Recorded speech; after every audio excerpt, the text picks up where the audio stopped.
Revival House Network. And don't like the brags, I don't like the boast. They like hot butter on the breakfast toast. Watching flicks, talking chicks, I like to motorboat. Can Riverman make it, yo, a check? Nope. So look at all these movies I got. Commenting like, should we watch them or not? And I know they just be acting for cash, but I still got one question to ask. Like, why'd he do that, do that, do that? If that was me, I'd be like, screw that, screw that, screw that. I'm an alpha, I'd eat through that, through that, through that. So why'd he do that, do that, do that? What's up, everybody? Revival House. Got the BTM boys, Aaron and Zach. We got Josh James of our rated show on with us. Yo, what's up? And we're doing the conclusion of cyborg exploitation. Robo-exploitation. It's cyborg exploitation. Robo-exploitation is funnier. Whatever the fuck it is. We're doing Terminator 2. We arguably have saved the best for last. This is probably the greatest action movie of all time, in my opinion. Obviously, there's some debate there. But this, Zach decided to throw in the special edition, which is like over 2.5 hours long for some reason. So did I really? You did. But let's go ahead and get it started since it's such a long mamma jamma, and we'll get to chat in a second. We're going to do 3, 2, 1, play. Dude, this is the theatrical version. No, it's not. It's 2 hours. It's 2.5. It's 2 hours and 33 minutes. This is the special edition. The theatrical version is like 2:18 or something. Why the fuck didn't anybody tell me? I don't know, but now we get to watch Michael Bihn's shitty ass scene that and his bad acting that throws off everything, because that his acting is okay in the first movie, but it just sticks out like a sore thumb in this one because everything is like up the ante, right? The acting's great, the characters are great, and he just sticks out, man. He sticks out like a giant cock that you just want to suck. Well, the problem is, the good thing though, I mean, there's good and bad about this extended cut. The good is every scene on their own is a cool scene, and there's a lot to talk about at least. The bad is there's a reason why they were cut out. They don't add anything to the movie. They make it drag a little bit. And there's even one scene in particular that contradicts the story, the narrative that they ultimately win with, which we'll get to. It's that whole scene where she's taking the chip out and she switches it to learning computer, right? Because when they took that scene out, they just kind of made it to where he was automatically a learning computer. So the whole movie we're watching that, he's a learning computer and he's learning all the shit, but then they still throw in that scene where they have to turn the chip on to learning mode, and it's like, why is this here? You can still learn shit, but like still have a prime directive, like fucking like they're basically just saying like, oh yeah, fucking fuck off with the prime directive. I want to say with the actual theatrical version, there's some dialogue in here that alludes to him saying, I'm a learning computer, I can learn and adapt. Right, and he's they have not a fucking learning computer. He's a fucking idiot. He can't learn shit. He couldn't even nail his wife in Dark Fate. He couldn't learn how to fuck like a real man. Oh yeah. What I'm hearing a lot of what's this in the background? I think Josh is watching a different movie. Josh, are you watching some kind of like porn parody? What's that? I hear something in the background. You got headphones? He died. Where the fuck did he go? Sorry about your friend Josh. He's Wait, what? We're hearing stuff in the background like speakers, and you weren't answering, so we thought we lost you. You all good, player? Is he gone again? Remember he was having mic issues right before we started recording? I wonder if he's having those again. No, I'm good. I'm here. No, don't worry about any of that. It's all good. If I'm silent, don't worry about it. Technical difficulties. Yeah, it happens, man. Hey, so we kind of just jumped into this without any discussion prior to the show like Zach and I normally have, but Zach was saying he's pretty burnt out and tired, man. What's going on with you? Fucking drained. I am drained. Stop watching so much mommy porn and jacking off 20 times a day and you won't feel so drained. We were just talking about that. We were talking about that, by the way, before we jumped into this show. We were talking about your weird incest porn thing. Oh, that's fucking amazing shit. You never fucking come like you come whenever you think like your mom's on top of you. That's the fucking hottest shit. Why do I say this shit? We're going to put that on your headstone when you die. I'm fine with that. Look at that. That doesn't look like John Connor. He turned into Anthony Perkins. He kind of looks like Anthony Perkins. Anthony Perkins? I mixed Tony Perkins and Anthony Perkins together. The same guy. Yeah, he kind of looks like a weird. He looks like a weird military chiseled version of Anthony Perkins. Yeah, Tony Perkins is the same guy. That's like the fucking cover of a Metal Gear Solid, and then like playing or Metal Gear for the NES, and then you play the game, and it's like he doesn't look like that. No, actually, he looks like Chris Redfield on the long box version of Resident Evil. Is what he looked like. I heard on the cover he's modeled to look like Kyle Reese actually. On Metal Gear, yeah, Kyle Reese. It is. But I think that guy that played old John Connor there, he looks like the Chris Redfield on that original Resident Evil cover. That's what I always thought too. But anyway, what's going on, Josh, with you, man? I don't want to like ignore you because I feel like I shouldn't introduce you because we just got done recording a segment for your show, but I forget this is a different show. So tell everybody what you're up to. Yeah, the R-rated show's going great on YouTube. The subs are coming in, and I've taken a little break from making content, but it's just because I've been, well, to be honest, I need a little break, and then my job started back, and we're opening the store, so I've been working on that. So I've been preoccupied with that, but I got a new show with Wizelle coming up. We did Predator, which is going to be a lot of fun, and then we're going to do Jaws 3D. Amazing. Fan commentary, which will be fucking, yes, totally amazing. And that scene where the shark's coming at the screen and it breaks through the glass, fucking amazing. Oh yeah, best dude. CGI ever. It's incredible. And then more reviews coming and all that good stuff. And but life's good, man. I'm happy. You know, considering everything going on, it's crazy in the world. My life's good, and I can't complain too much. So thanks for having me on, dude. Appreciate it, and thanks for doing that little segment with me.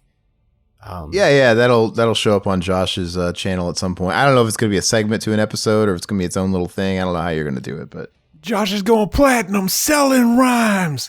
He went platinum 7 times. Dude, the fucking subs are rolling in like crazy, man. Like it feels good. It's like I've been doing something right all this time.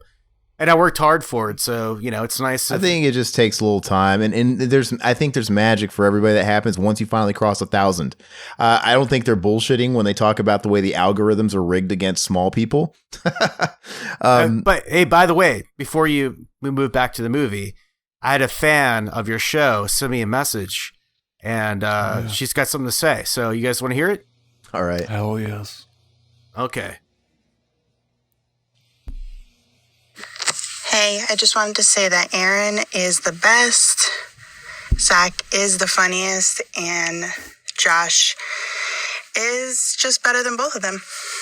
Hell yes. He is. So now you know where we all stand, you know? It's been said. Wait. How can you be better than the best? Because it's just I think he's got her fucking locked up in his basement and he made her record that. Yeah, if I'm the best, how can you be better than both of us? You can't be better than the best. He is better than the best. And if Zach's the funniest, but yet I'm the best, that means I have other redeeming qualities that still put me a league above. I want a follow up on this. I need more He's better information. at being less funny than me. Yeah, I guess so. Exactly. No, I'm the straight man, dude. I'm the king straight man. You know, it's funny. I can't get mad. I can only get so upset with you when you make really dark jokes, blue humor jokes, because sometimes I set them up. I know exactly when you're going to fucking go for something easy. I mean, I asked you about the incest porn after all.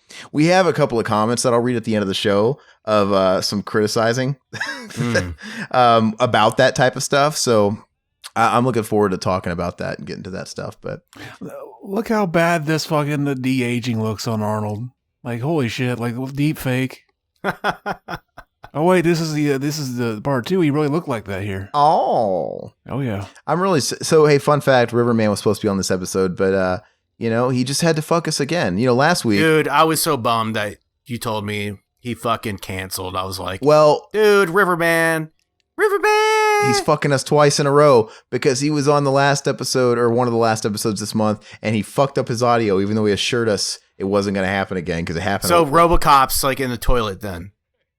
It is in the toilet. Wait, no, how did that turn out? Like, you know, we're recording these in advance a bit, so I haven't heard the final product, but how did his audio? He's using the backup, so it's fine, but I don't know, man. I'm a stickler for quality. I kind of hate it when the backup just recorded the same audio.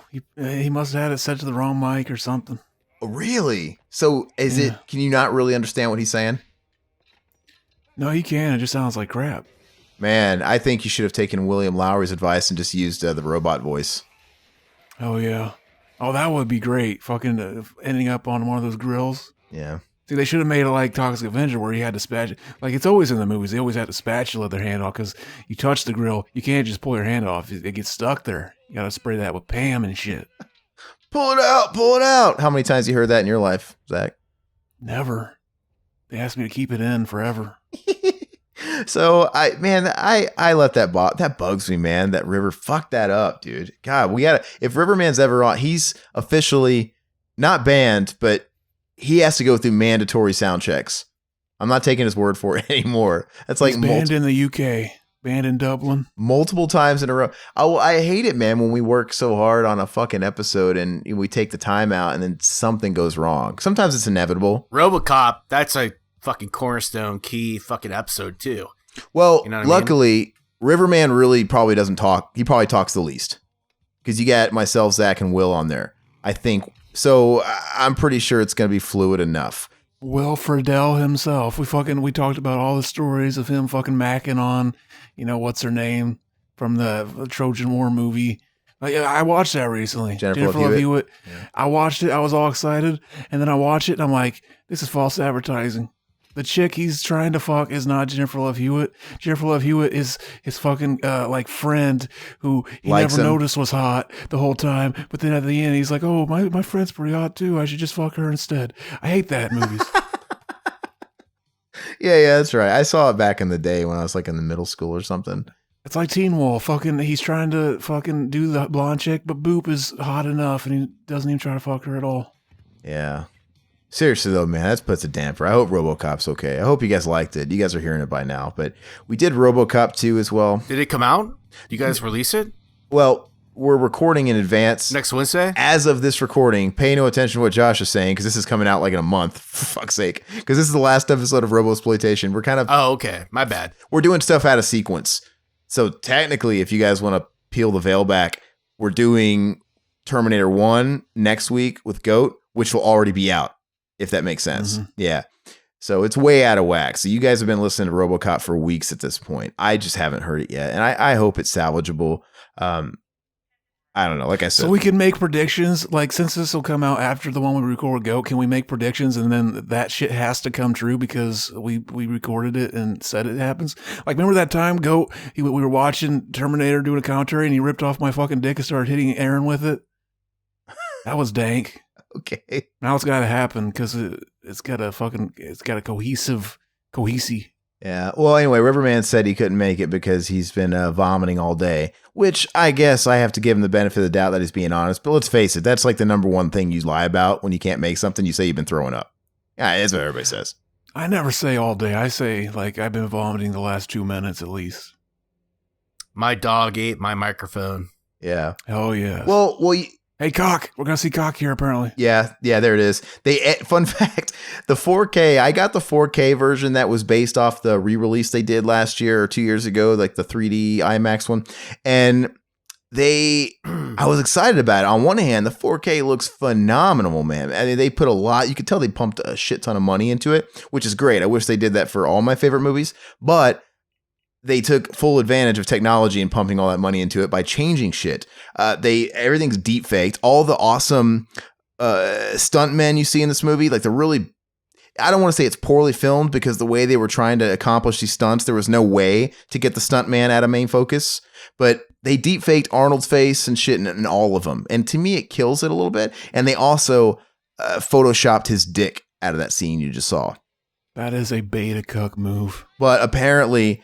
James Cameron justifies it because this is the stuff they wanted to do from day one. They just couldn't pull it off. So he felt it was totally justified. And that's exactly how George Lucas justifies it too. Like, oh, this is how it's supposed to look the whole time. Yeah, I think, dude, let it be of its time period. It's the charm. I used to love seeing cause when he's like riding his bike off the fucking, or he's in that under that bridge or whatever. It's like a cool slow motion shot and you see the truck coming up. There's no way to avoid it, but you see like the model and it's all slow motion and everything. It looks so fucking cool and I don't care. I like seeing how a movie's made, but and they also justify the penis removal because it was supposed to be gone anyway. It wasn't supposed to make the final cut. And I guess, Robert Patrick was like, what the fuck, guys, when he saw the movie. Right, Zach? He's supposed to be uncut. They fucking digitally circumcised him. But no, I mean, well, no, he wasn't supposed to show his dick. And I don't remember if it was, hey, we're going to edit this out or, didn't you say James Cameron hired a company and the product he got back was like, you guys fucking fucked this up. There's still a dick here. And they couldn't change it at that point. So whatever, Here's man. the best scene in the movie with the best acting. Is this where Bean shows up? No, not yet. Not quite. This is Mr. Bean cameo. This is how's your knee? Fucking Mr. Bean comes in, he barfs into a fucking bag and then like fucking smashes it against her face and goes, magic. That's an amazing scene. Great scene. We haven't done Mr. Bean yet. Why? I mean, I'm not really in a rush. It's an alright movie. I think the show was funnier than the movie. The movie fucking danks to dust. He drops that M&M inside the dead and the man on the surgery table. Mm-hmm. So, Josh, is this the greatest sequel of all time, or are you one of these people that's like, no, Aliens is a better sequel? Bill and Ted's Bogus Journey is the best sequel of all time. I can't argue with that, but in my personal opinion, yeah, this one is the best. Like, I saw it in the theater. It was re-released like 2 or 3 years ago, and I was like the only dude in the theater. It was like a 3D version of it. It was incredible. Fucking loved it. So I have a lot of love for this movie. I think this one's definitely better than Aliens in terms of sequels. Hell yeah. And just movies in general, yeah. I forgot the Crypt Keeper was in this movie. John Cassier? Yeah. Where? He's in that fucking room. Fucking Crypt Keeper? John Cassier? Oh, Where yeah. is he? I don't see him. He looks good right there. You talking about her? Oh, Fuck. He's talking about fucking Linda Hamilton. I'm being an asshole. Oh. Yeah, she couldn't get it. She was hot in the first movie. She showed her boobies. I'd still fuck her in this movie, though. Did you fuck her in Dark Fate? She looks like she could turn me around and fuck me. No. So I thought I would fuck her in Dark Fate, yeah. this movie's the gold standard as far as it's still impressive today. It was way ahead of its time. And I feel like even the CGI that people were doing in this movie, it took Hollywood 10 years to catch up to how good this movie looked for the day. Now, when you watch the 4K, I don't know if you guys have seen it. It does, when you put in that early 90s CGI in a 4K and it looks really, and the better the 4K looks, the more cartoony the CGI looks. Like, whoa, what the fuck? It's got a little bit of that going on, but I wouldn't change it at all. I don't know that because I don't own a 4K television. Why are you rubbing it in? Which is weird, man. How do you not own a 4K yet? Because I'm broke as a joke. Well, I mean, I'm not on 4K yet, but they're super cheap now. But I mean, yeah, I couldn't go back. I mean, I guess it depends on how big you like your monitors. I mean, if you don't really need a big TV, you're not really gonna notice that much of a difference, on a 1080. But I don't know if I need to see shit in 4K. Like, Yeah. how many, like, there might be some details I don't want to see in a movie. Sometimes it's nice to see a movie as it was meant to be seen, Are you one of those people that likes to stay pure and watch VHS tapes still? I mean, if you're one of those people that likes VHS tapes and kind of watching shit how you grew up watching it, then yeah, you probably don't give a shit about 4K. I love seeing Josh is going to have that forever shallow hell vision. I love seeing stuff as good as I can, and I love hearing stuff. I'm a visual file and audio file. I love it, and I'm one of the people that like seeing how the sausage is made. I mean, there's, like I said, the more dated the movie is, mix that with the better the 4K transfer is, and it really just shows you all the strings and bells and whistles of everything. And if there's puppeteering going on, you can literally see fucking strings. You see any little mistake, and it's great. I love it, man. If you could get that motherfucker from Shallow Hal to fucking, hypnotize you so that every fat chick you see looks like a babe, would you do it? I would. I think there's a lot of people that wouldn't care as long as they're getting theirs, Exactly. Like, what do they care? There's plenty of guys that already settle for a certain type of person just because all they give a shit about is getting their wick wet. I mean, there's tons of guys that walk around with really heavy set women that don't care. What else is there to care about? Like, all I care about is what I see. Yeah. I care about what Aaron sees when he looks at me. No. Yeah, well, you shouldn't care. I mean, you shouldn't care. Beauty is in the eye of the beholder. Mm-hmm. Speaking of beauty in the eye of my beholding, look at that glorious mullet that Budnick has. That is amazing. Yeah, that's David Cookski. He's got a really weird sounding name because you want to say it's like you want to say Kuski or Cookie, but it's Cookski. Kuski. It's fucking weird. Nice and Polish. Yeah, I guess so. It's not spelled very Polish, but I guess it is. Yeah. You think he's got a fat Polish cock? Because aren't Polish names typically IE or I don't know, like a Polish sausage? Oh, yes.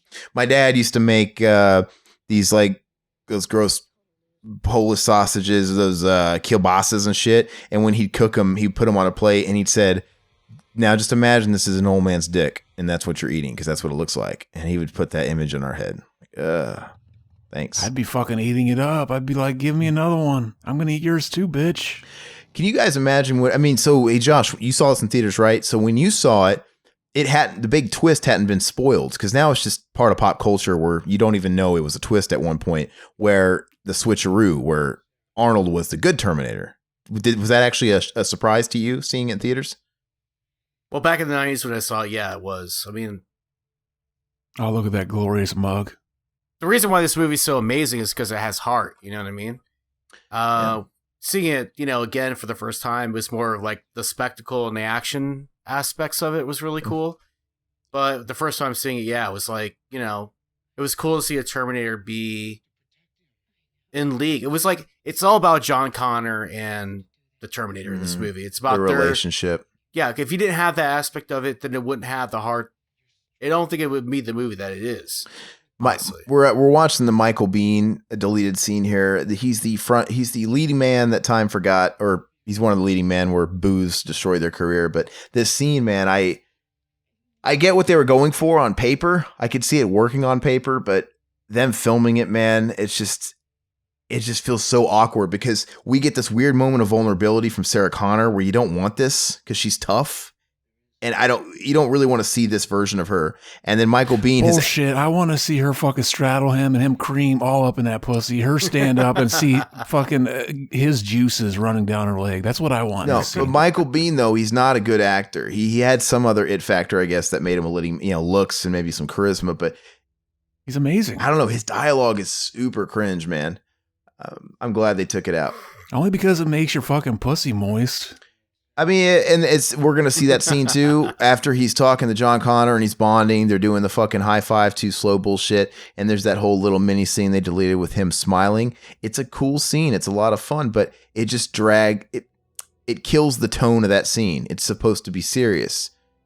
This movie, I think this whole scene kind of kills everything that's going on right now too. You're killing the vibe that I'm getting from this scene. You need to just fucking sit down and watch this great fucking, this man at work, Michael Biehn.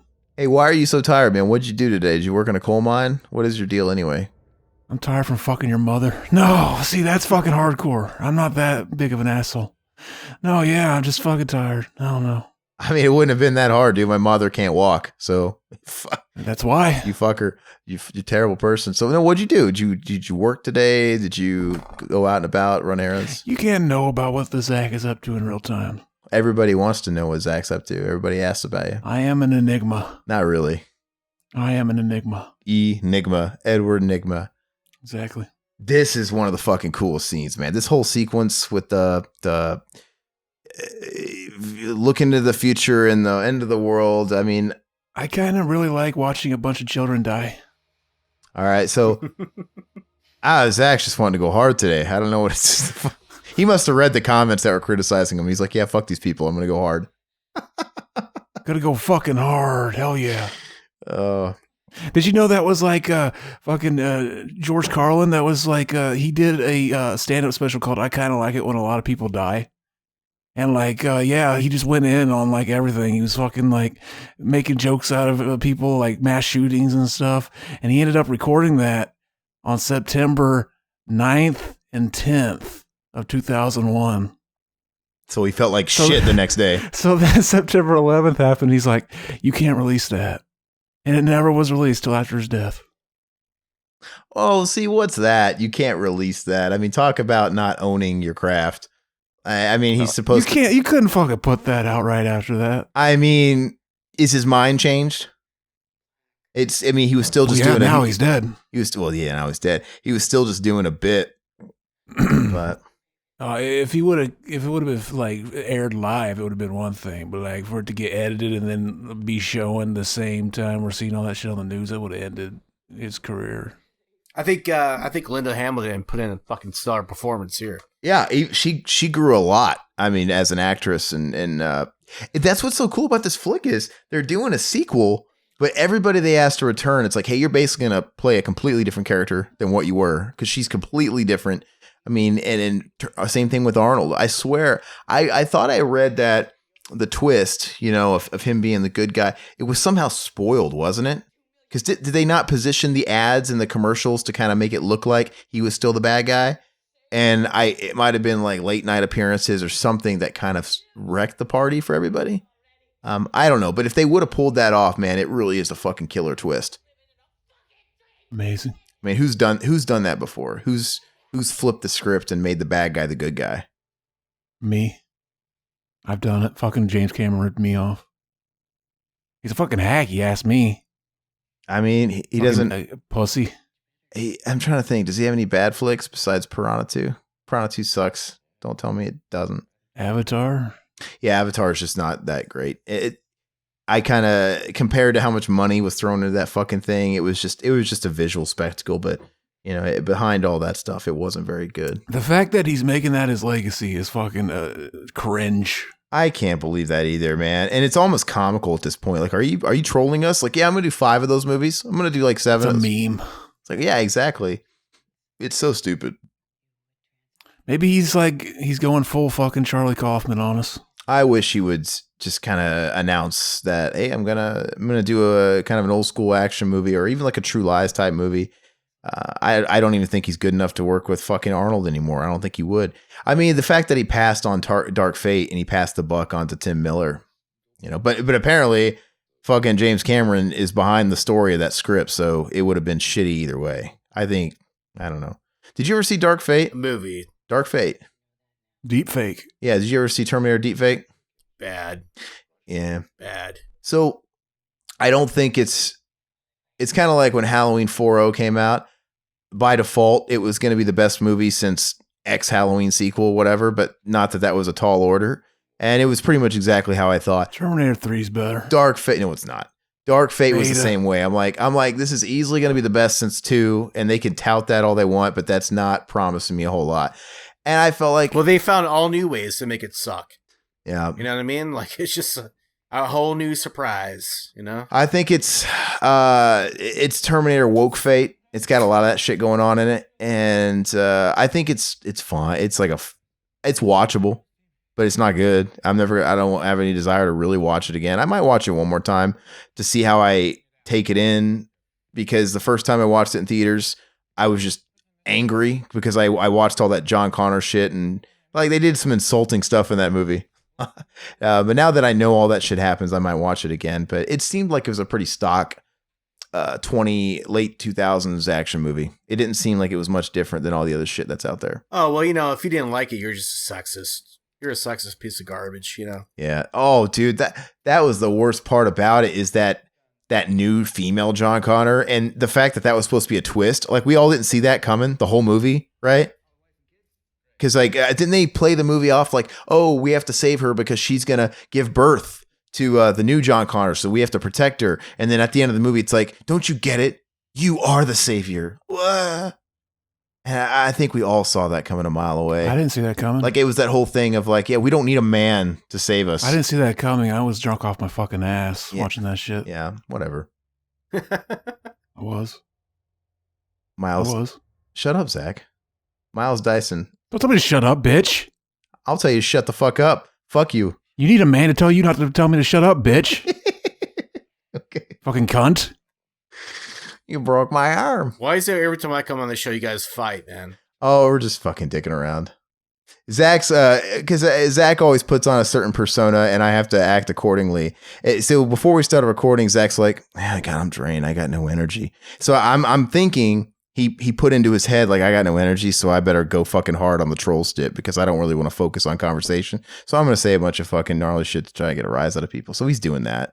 I know how Zach works. What are you talking about? This is all great conversation. I talked about how much I like watching kids die. Fuck me. Anyway, I hate Terminator 3 too. I think Salvation's the worst piece of shit out of all of them. Salvation's the worst. Genesis. Salvation's amazing. Genesis is like Dark Fate. They're all terrible.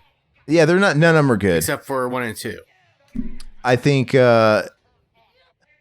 I don't know. I think three's watchable, but it's not good.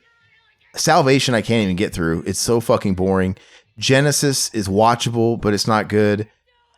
I kind of look at Genesis as a fanfic.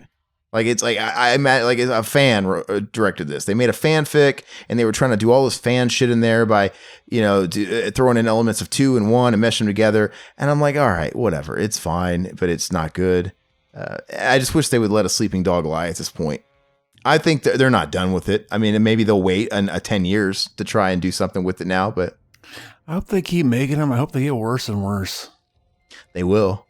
I hope they get fucking like the Saw series bad, where like the Terminator's fucking they're finding tapes in his dick hole, fucking shit like that. Be amazing. I don't know. I just don't think they can. They set themselves up for failure after this movie. This movie was all about the practical effects and what it did at the time, and nowadays everything's going to rely heavily on CGI, which I guess I understand the practicalities of it. I mean, if they can do something with computers, it's probably cheaper, and they don't have to worry about someone getting fucking killed, so they're always going to go out that route. But I don't know. I just think this era of filmmaking's done.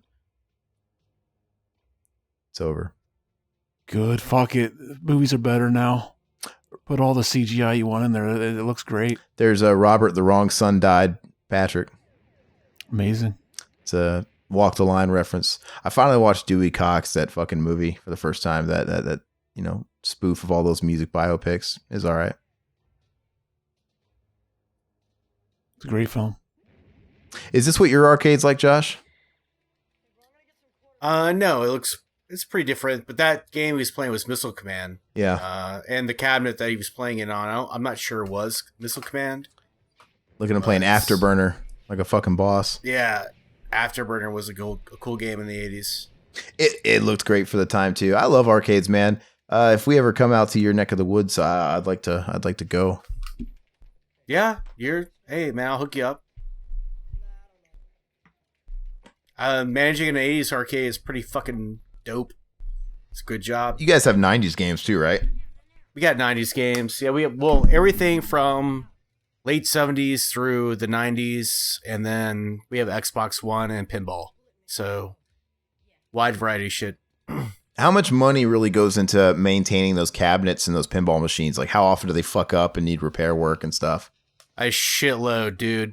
Because I actually thought about, maybe opening my own arcade at some point. I'm like, it's hard because the owner of the place I manage now, like, constantly throwing money into. We have a full-time repair guy, and then we have specialists that come in to fix pinball machines and stuff our repair guy can't fix. It's a constant uphill battle, like rolling a boulder uphill. Essentially, it's really hard. I feel like you have to find have you found your niche and your way of actually turning a profit? Because it seems like any arcades these days also has to sell booze or have some other gimmick, right, to actually pull in money. Our thing is we just do birthday parties for kids in the neighborhood, and we make most of our money off that.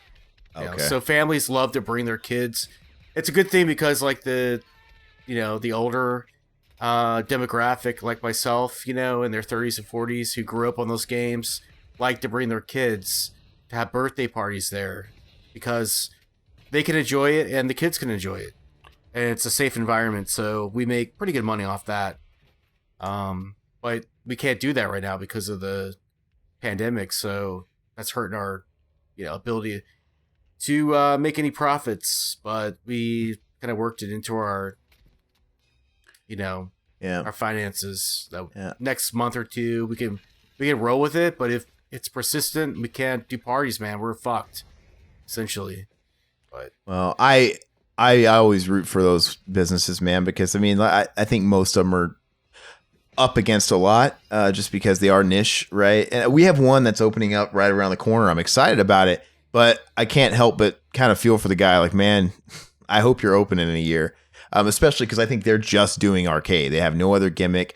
And I'm like, I find our PCs and our consoles are way more powerful than any arcade ever was. But I still like the The act of going somewhere with a couple of friends. The social aspects of it. The social aspect of it is a lot of fun. Yeah. And so I'm going to go give them my money as soon as they open. The pandemic has stopped it. But You fucking normies with your social shit. I'm a minority, though, as far as I don't think that many people are going to see the value in that, to be honest with you. Like going and drop. And how much is really someone going to spend when they just go to a plain arcade? What, maybe $5-10? If I never had to interact with a human being again in my life, it's too fucking soon.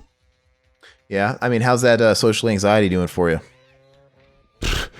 I mean, I didn't want to talk about it in front of the listeners. I think that's why you deal with some depression, man. It's because you stay in the house too much.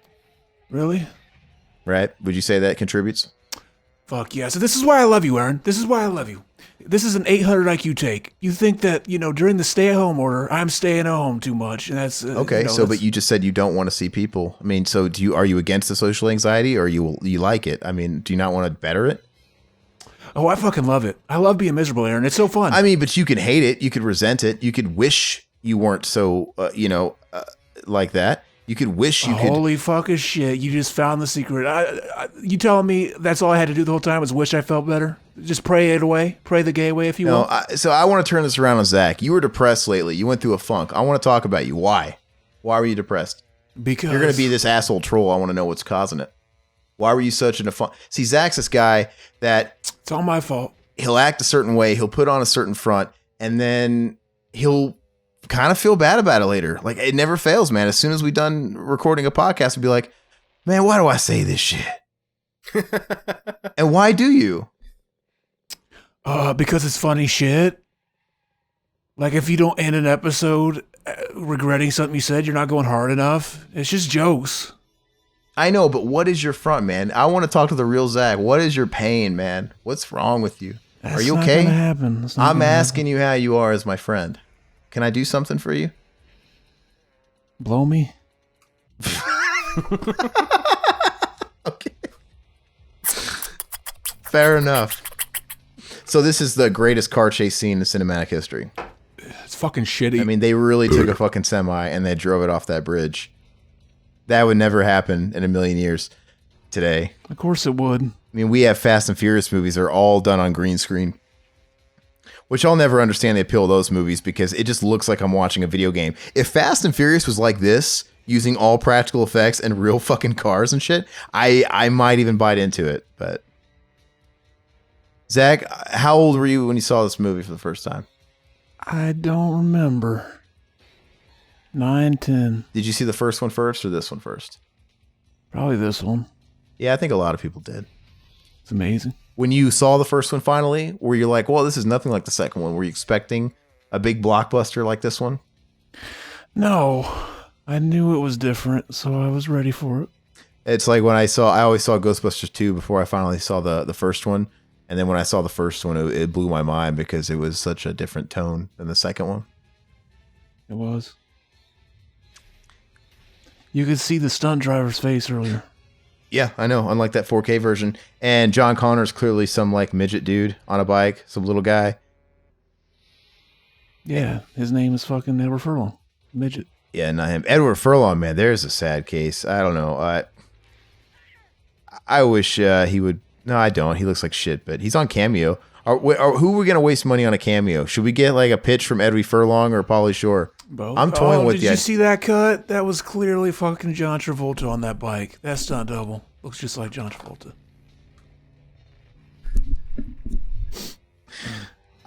Zach, you seem really off today. I can't even fucking be quiet about it anymore. What the fuck's wrong? You fucking beta. No one would even notice if you didn't point it out.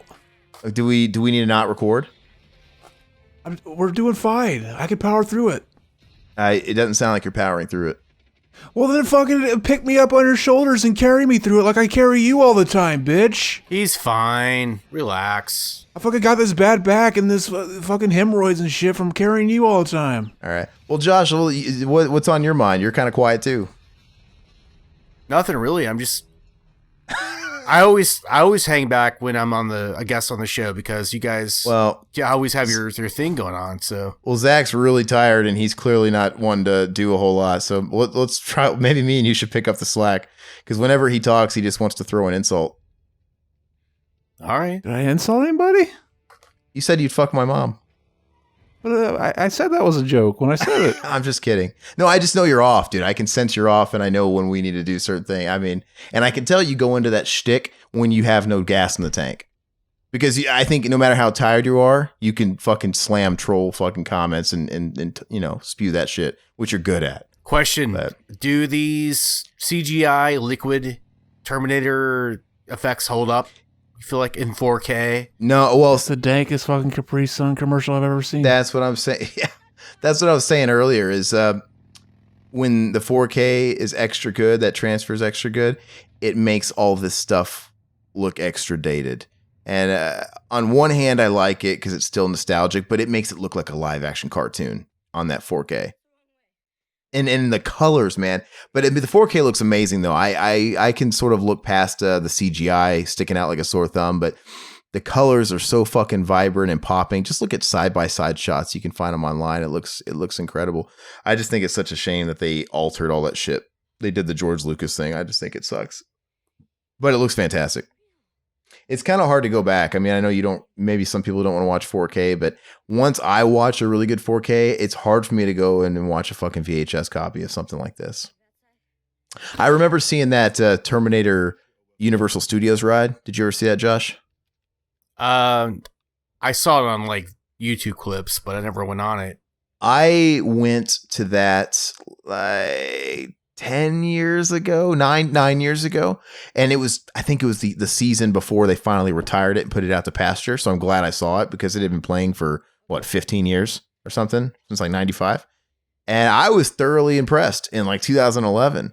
And when I saw that, I mean, they mixed actors, right? And they had like 3-dimensional shit like mist blowing you and stuff in the actual theater that you were in, mixed with the 3D screen and stuff. When I saw that, I was like, wow, this is what 3D movies should be. Because at the time, 3D was all, I mean, it still kind of is out there, but 3D movies were all the rage. Everything was getting released in 3D. Iron Man, 3D, everything in 3D. And it was always shitty because if you pay money to go see a 3D IMAX movie, this shit's not really filmed in 3D, right? It's just kind of all done in post and it just kind of looks shitty. It gives you a headache. It's like fake 3D. That T2 experience, that was made around 3D, man. It looks fantastic. And like, for example, when he blows up like the T-1000 with a shotgun or whatever, dude. Yeah. And that liquid metal's flying all over the place. Dude, it is literally right in front of your face. There's like a blob of liquid metal and it looks like it's a foot in front of your face. It's insane. I would love to see RoboCop in 3D. Yeah. If they came up with a version, like that'd be awesome. I've never seen anything like it, man. I told myself, I said, if that's the way 3D movies were, that they put out just on a commercial level, I would always pay to see 3D movies.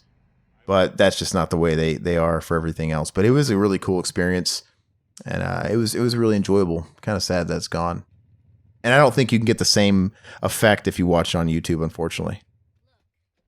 Because I don't even remember the narrative. It's probably not that good. It's all about the spectacle and the visual aspect of everything going on. Probably like This that Michael movie Jackson. What? This movie doesn't really need the help, though. It's like, it's got plenty going on with the story, and what, the visuals that they do provide don't need to be enhanced, I feel like. Well, the T2 experience is a totally different thing, though. Yeah. No.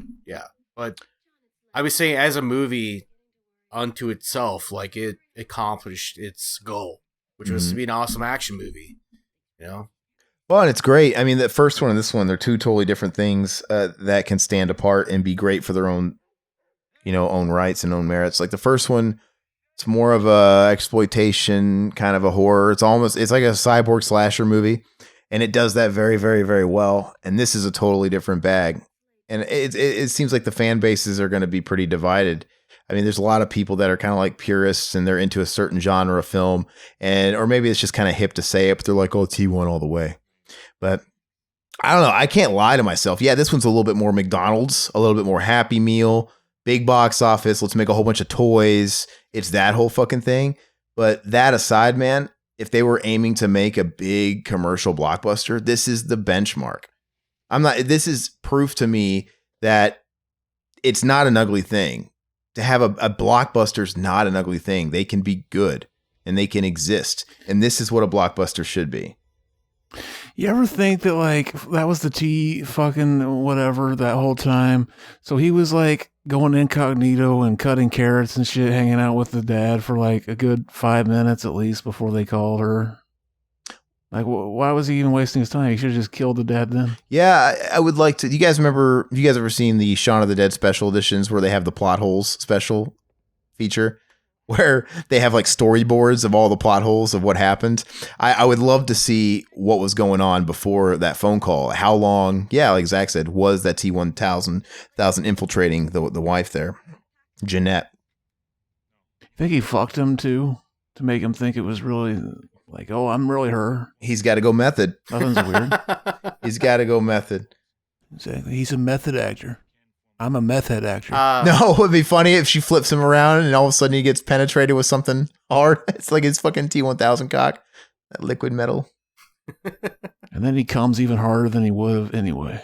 Yeah, that would be weird. And what's weird is I could totally imagine Robert Patrick has a T-1000 fucking because he's just a robot, no emotions, you know? Yeah. Probably just looking straight at the wall like a dead. He had like a prostate milking fucking program like in his wiring and shit in his head. Oh, look at this bonus scene. This wasn't in the movie. We killed the fucking dog. What a cunt. Yeah, I forget about this one, to be honest with you. See, you always watch these movies and you're like, you see it, like anytime I'm watching a horror movie, you see a dog or something. You're like, oh man, I hope the dog doesn't die. And then you realize like, oh, this movie's like 20 years old. That dog's totally dead in real life. And then you get all bummed out. Yeah, I don't even think you can get away with killing animals anymore in a movie. Fucking pussies. Nothing like killing a good animal in a movie. Okay. In my day. What is the deal there, though? Why? I mean, it's all fiction and it's all fake. I'm not really killing an animal, but why can't you portray an animal dying on? Why do people get into such an uproar when an animal dies in a movie more so than people? Like, where's the difference there? Because people suck.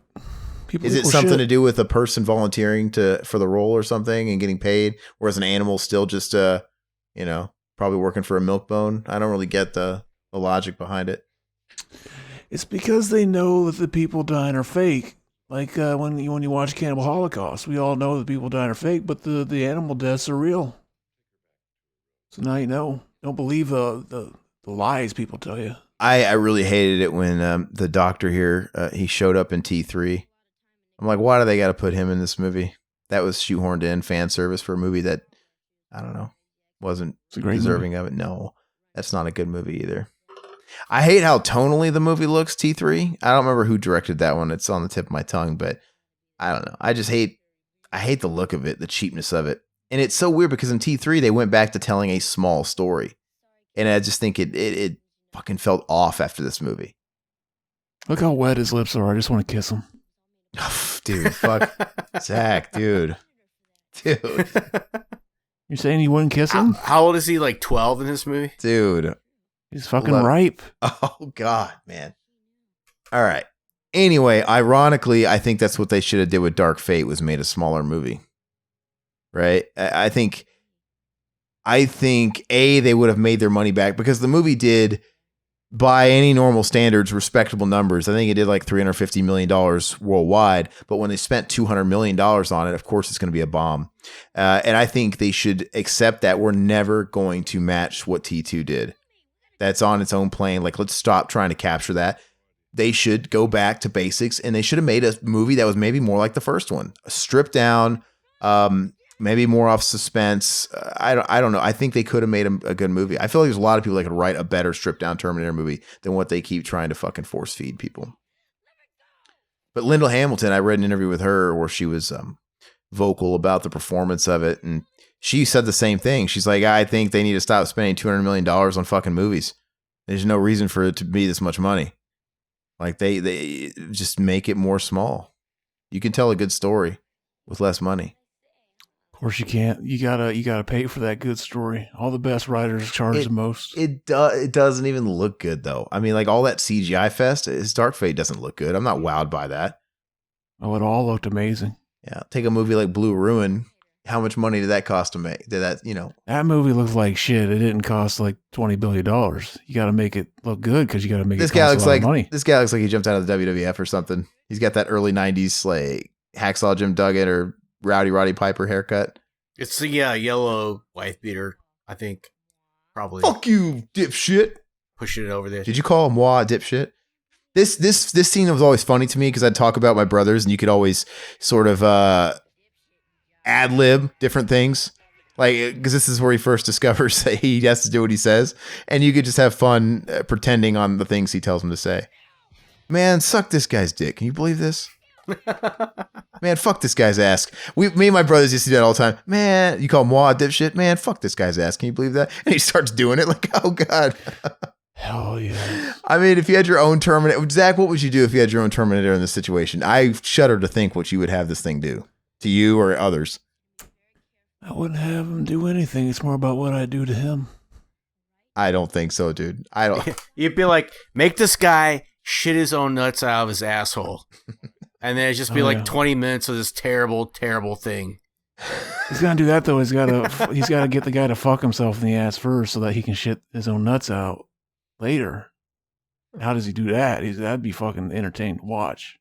Isn't it also interesting that we have what I think is the greatest action movie of all time, yet the Terminator of all people doesn't kill anybody? It's really interesting. All the killing is done by the T-1000. I mean, he fucks a lot of people up, but he doesn't kill anybody. Well, he's an anti-hero, you know? No, it's great. I'm saying there's a lot of undertones of this movie that make it the best Terminator movie. And it's a lot of the emotional aspects of it. It's not the action. It's a deeper movie. The first one, like I said, is great for what it is. But, I mean, how much are you really going to get out of a really good slasher? At the end of the day, it's what it is. Take it at face value. It's a movie that serves its purpose. This one goes way deeper. Like you said, there's a lot of subtext. There's a lot of messages. There's a lot of character development. There's a lot of moving parts to it. We got this fucking weird guy that's going to lick her hairy face. And man, you could see the peach fuzz on her face, even on a VHS. You should see it on a 4K, man. Of course she has peach fuzz. Everybody does. But I'm saying, like, it just looks like... Oh, that's the good shit. And see, they robbed us of seeing Patrick's cock in 4K. What a weird scene, man. Like, I mean... You telling me you wouldn't do that? It's good, though, because it's human, though. It's like, that there's dudes out there who do this shit like that for a power move, you know? Exactly. And it's important because it's going to make us root for her when she's breaking out and beating the shit out of these people. Exactly. Because it's not like... What are you talking about? This guy's my hero. Listen, I mean, no, because she's not a 5-year-old boy. She's a grown woman, so it can't be your hero. Yeah. Never mind. But no, so she's about to escape, and she's going to do all this shit, and she's going to beat the fuck out of a lot of people that we just are going to assume are innocent people. It's like, oh, man, you suck. But when you see one of them, it's implied that, I mean, that implies maybe more. Not just the power move. It's implying that this is a situation where maybe he's tried taking advantage of her. I do like the MacGyver moment, too. Like spitting the paperclip out, bending the thing the right way, and see, it would have been better if she blew him, and then she used his nut to maneuver that into getting out free, like to lube up her hands to pull it out, the handcuffs. I will say this though: the scene coming up here, where the T-1000 comes out of the checker floor, right? Yeah, it looks a lot faker on the 4K. Like you can see just the CGI where it's not meshing with the floor so well, right? You're lying to me. It looks good. Hey, your buddies are already in there. Or whatever she said. That's a better mullet than Cookski had. Yeah, it's pretty good. Dude, she's cool because she looks like a real person. She doesn't look like an actress. It looks like he really went to... It looks like he went to a fucking Kino hall. How the hell did this chick get cast in this movie? It's like... She looks like a regular person that he pulled out of a Kino hall. Yeah. Like, hey, you want to come... Or a bingo hall. You want to come, recite a line for a movie?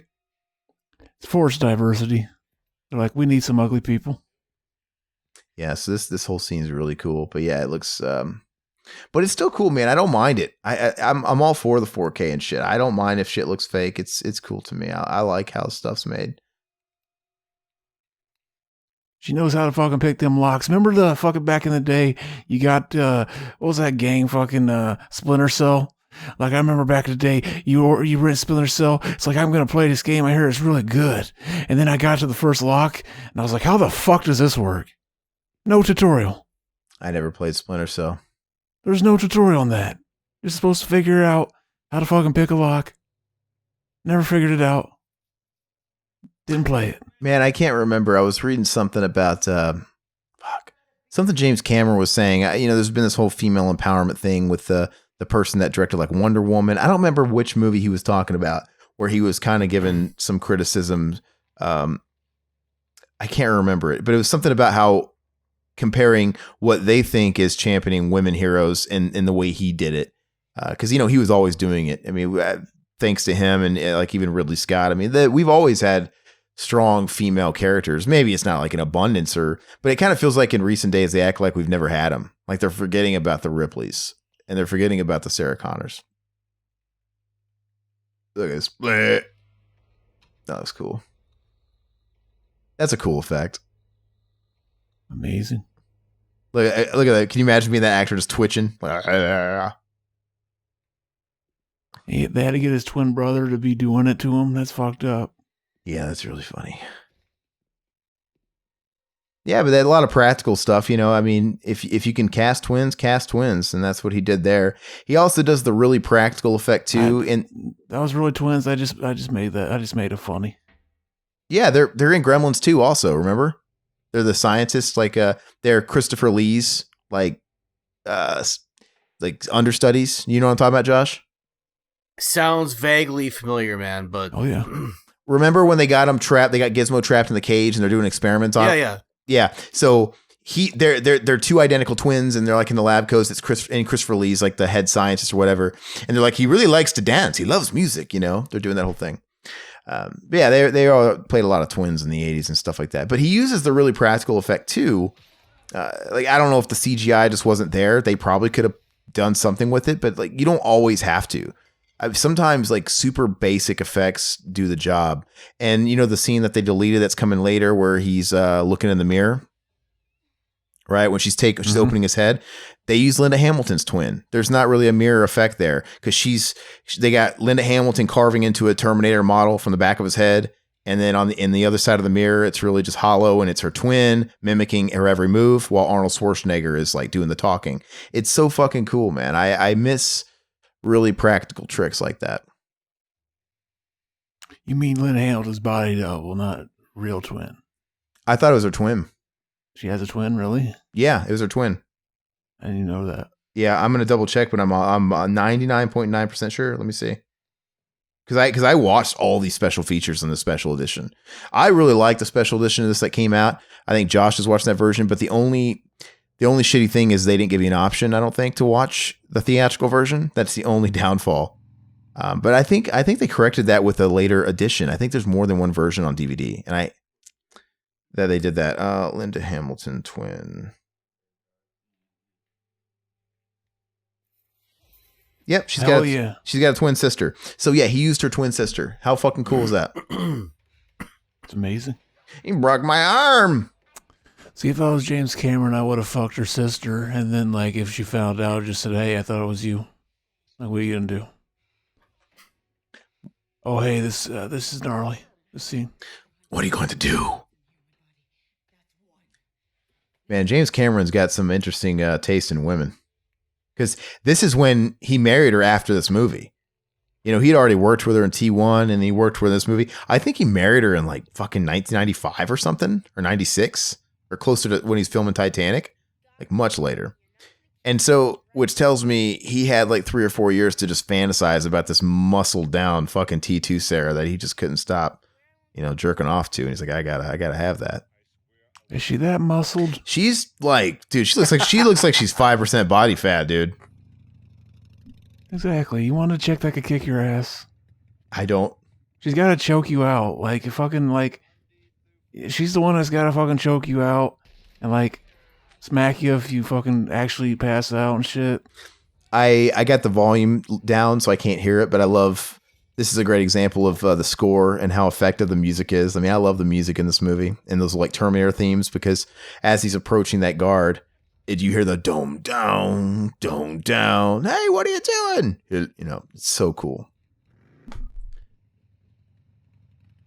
They just like Alien and Predator, man. They are fans and people are always trying to throw RoboCop in the same sentence as Terminator. You know, everything down to comic books and video games and fanfics. And hey, that looks like Tim Allen's wife from fucking Home Improvement. She's a handsome woman. That cop right there. But RoboCop's great and all, but it doesn't hold a candle to T1 or T2. Beta. It does. I mean, Josh, am I alone on that? On what? Okay, so you're not even listening to me. Never mind. No, I mean, Yeah, he had to fucking stop listening to that fucking subhuman IQ take. No, I was saying that RoboCop's cool and all, but like T1 and T2, RoboCop doesn't hold a candle to either T1 or 2.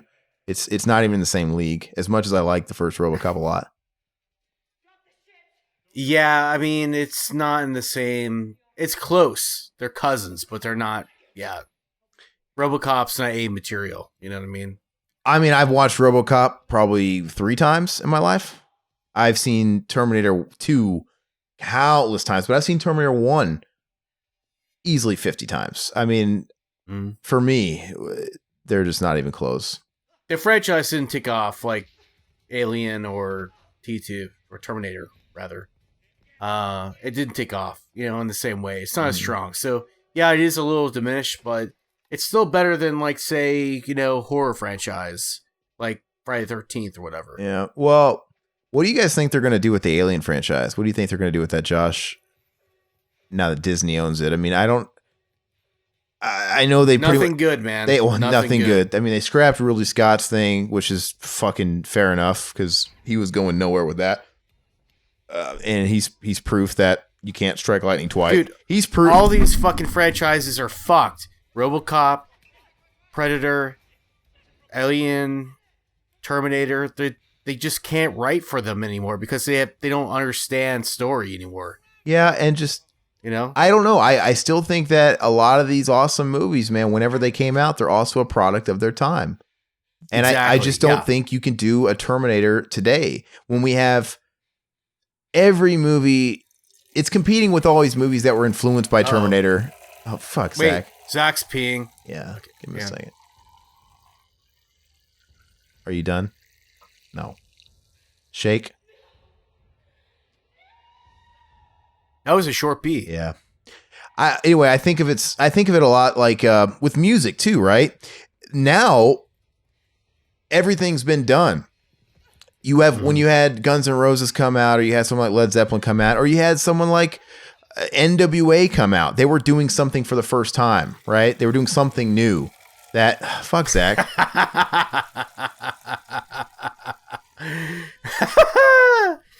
Oh yeah, piss it out, Zach. Get rid of that shit. But yeah, they were all doing something new. Just like you can't have music today that comes out that's really breaking new ground. Therefore, it might make it less exciting. Terminator movies are just competing with a bunch of movies that have been rehashing the same shit or probably copying Terminator over and over again. And it's just, I don't know. Terminator 2 came at the right time, and I don't think they can do it again. They need to just do some new shit. I think back in the 80s, you know, like,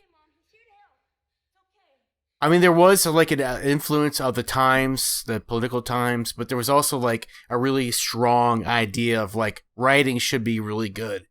And then, or really cheap, you know, one of the two. Or writing comes first. Like in this movie, the special effects they were doing was still a new thing, so there was no precedent for it. And so they were probably still putting the story first. But I feel like now they're like, we can do anything with special effects, and let's just write a story that's... Around the special effects? No. Write a story around the politics of the time, which are really fucking annoying. You know, because they alienate so many people. Because these movies were made for everybody back then. You know what I mean? For the general audience.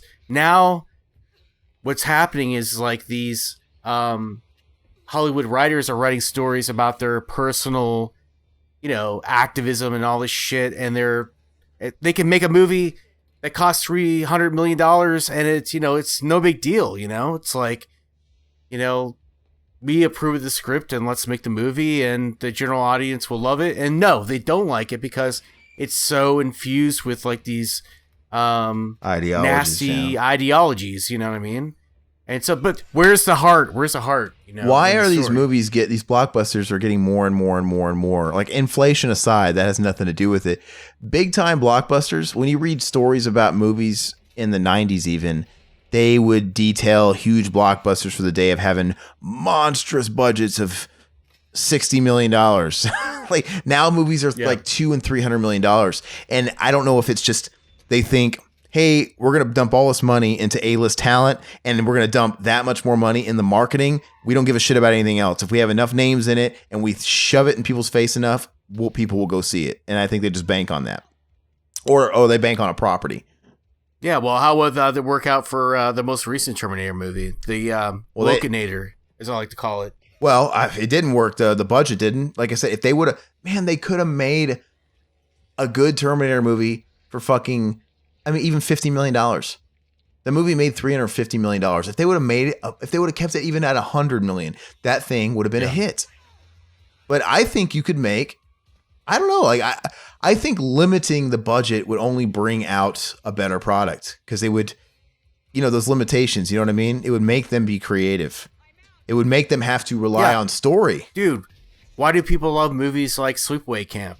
Because, you know, they're simple and they appeal to... It forces you to get creative and do something memorable. Exactly. Yeah.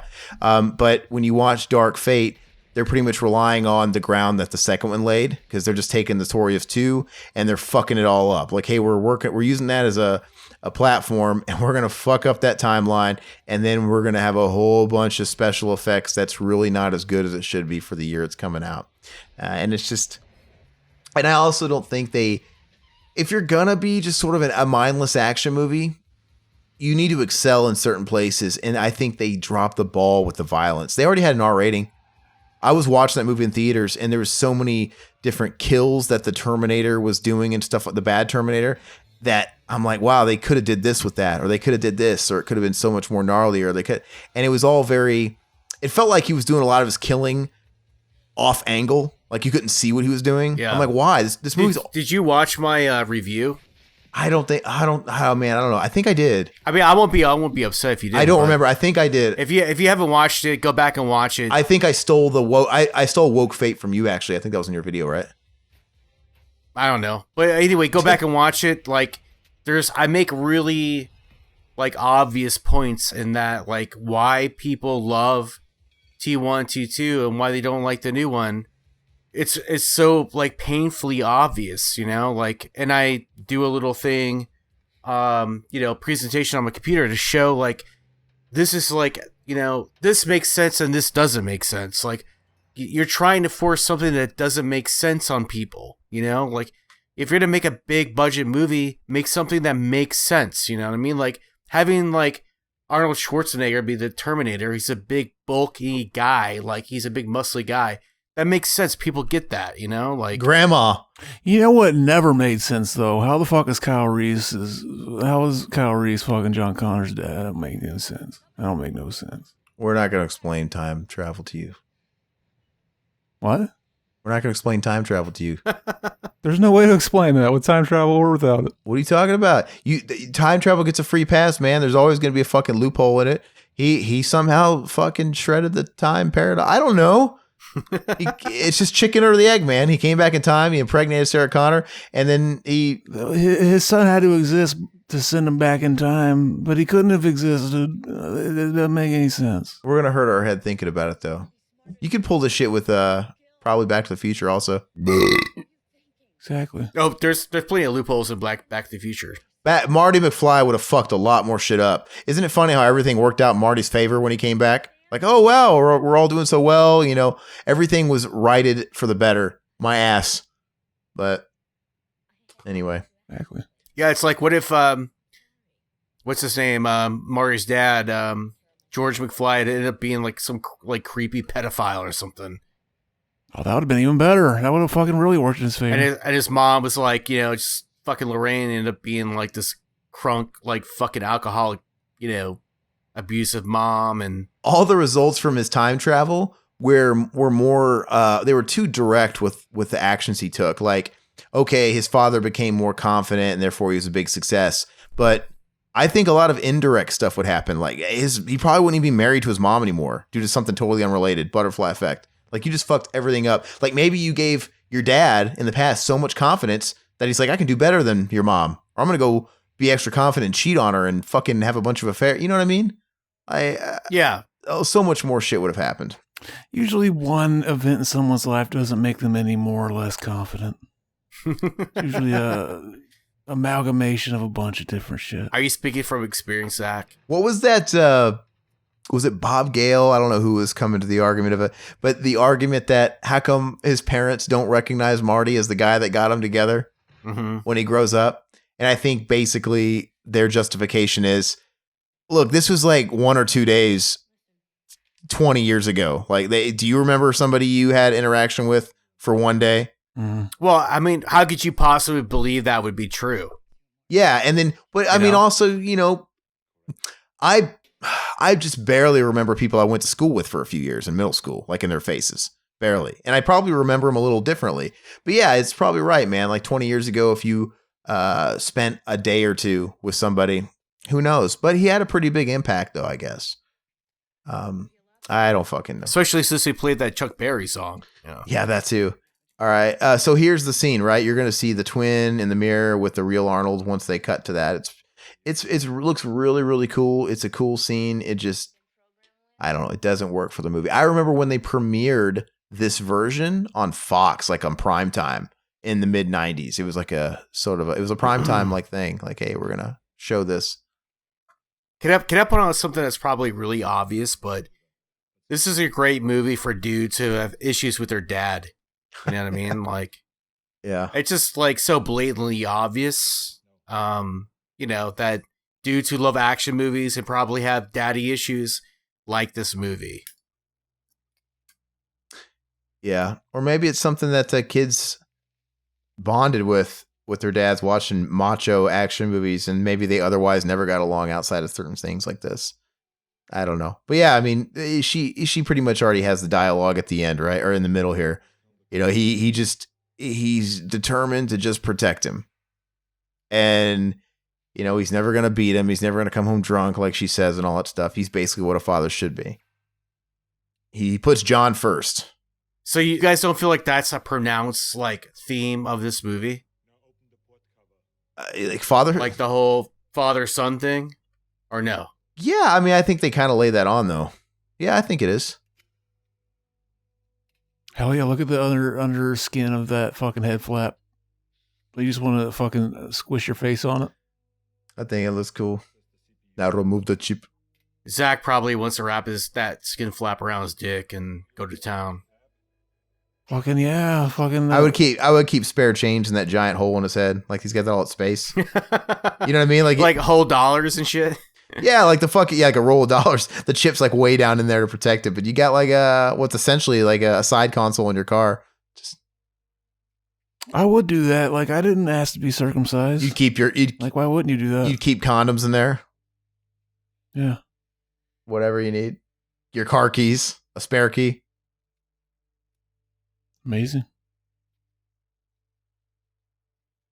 When did you see this movie for the first time, Aaron? This movie's been part of my DNA for so long, I don't even remember, to be honest with you, because I've seen it so much. I don't know. I know I didn't see it in the theaters. I probably started seeing it as soon as it was available to rent, and I don't remember when the first time was. It's just one of those flicks that's been around as long as I can remember. And I know my earliest memories stem back to when I was 4, so there's no way that I watched it when I was 4 because it wasn't even out yet. But it feels like I've been watching it my whole life, and I don't remember when I didn't have it. I remember being 5 or 6, and I remember Terminator 2 being a thing. Now, whether in 1991 I was just seeing the toys everywhere at toy stores and the commercials and stuff, but it's always been in the air for me. So I don't know. Same thing with the fucking Simpsons, man. The Simpsons been around my entire life. That's fucking nuts to think about. How many other things are like that? I think the Simpsons aired... AIDS. What? I guess it has been around my whole life. But no, the Simpsons, I think that aired in 1989. So I think or 88 or 89. So ever since I was a few years old, man, as long as I can remember, the Simpsons has been on. That's fucking crazy to think. Not that I watch The Simpsons anymore, but there's nothing else like that. Diagnostic retarded. Okay. They fucked his brain up. Remember, he's like, was there some problem? I think that's what he says. He doesn't say, was there any issues? He's like, was there some problem? Oh, yeah. That's a cool scene. I mean, it's like, 'cause she's conflicted, right? When she has the chip out and she realizes I can end him right now. I can do what I couldn't do to the Terminator years ago that killed the love of my life. And maybe there's like some subtext there. I'm not thinking about Josh, right? Like maybe she's the scorned woman that is, because, you know, she has to realize that that's not the same Terminator. Is she holding grudges against guys that never wronged her? You know how women do that, right? They make you accountable for people that fucked you over in the past, you know? Mm-hmm. Maybe there's something there too. Like, you know, people that just become jaded and hate all men or all women. Maybe it was all the abuse in the hospital. But you know, no, Yeah. that all aligns. That fits, right? Because if he's the father figure, she could be like in that place of that mother with the new guy that's putting him through all the tests, right? With the kid, and like I said, maybe she realizes that, you know, John, there were some, you know, redeemable qualities about, you know, Terminator, meaning that he provides some special thing that John needs, you know, in his life that she can't provide, and that, you know, there might be some subtext there, I don't know, but kind of feels like the movie's trying to tell us that, you know. I have this friend, and I remember she told me, I didn't know it at the time. She told me when she first met me. Well, I was friends with her and her boyfriend at the time, but her boyfriend told me later on that she fucking hated me when she first met me for no apparent reason other than the fact that I looked like her ex who fucked her over 3 ways from something. And I'm like, what? I mean, eventually she got to know me and that kind of went out the window, but she legit fucking hated me just because I reminded her of somebody that fucked her over. Or like her baby daddy. Yeah. I mean, there is that too, you know, but. And I don't think it's as close as that, but I just think, you know what I'm saying? Like when a new guy comes in the picture, you pretty much have to be held accountable for every asshole that came before you. You know, I don't know. All right, here's the scene where we're going to see the weird crooked smile that is out of place. I think even James Cameron said it's a fun scene. Look at that, dude. Like, I know toy guns are a thing, but those look like fucking legit real guns. You can't. Well, back in the 80s, dude. Yeah. They did look real. They looked real as shit. From a distance. Like, you know, Uzis and, yeah, you know, and they were all black color. Now they have to look like obvious toys. Yeah. Because can you imagine like a kid walking around, even from a distance, with a black gun, dude, a cop's going to open fire, especially if that kid's of color. God help him. Why the fuck would it do that? It's an open carry state. Let them open carry. Let the kids have the guns. Yeah, look at it. I think Pamela Springsteen's really good in this. Excuse me? That was a Riverman button joke. Represent. Oh. Riverman.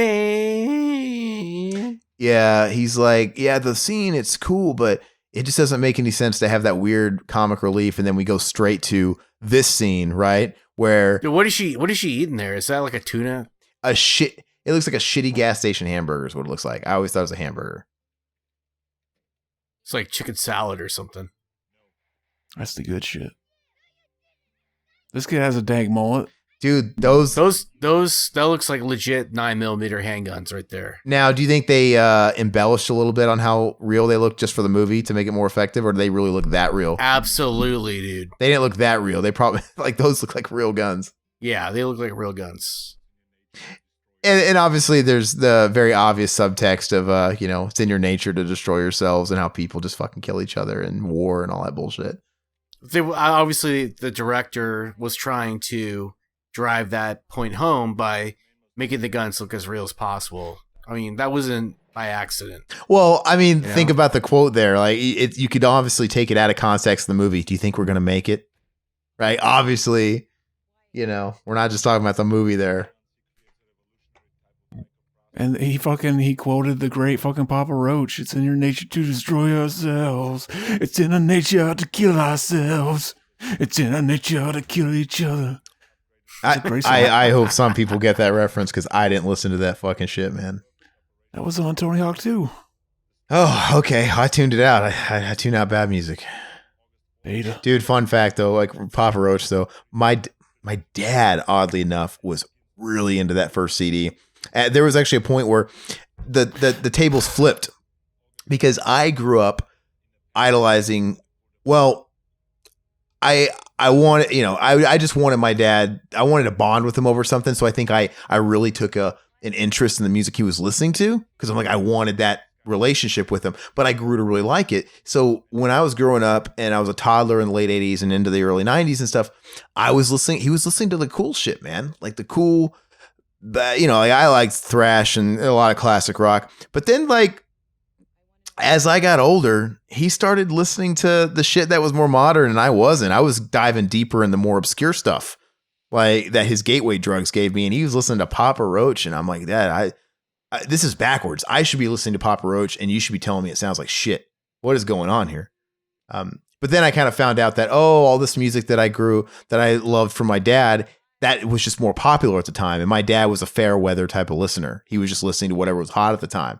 And it just so happens that, he was listening to cool shit when I was really, really young. But yeah, he listened to shit.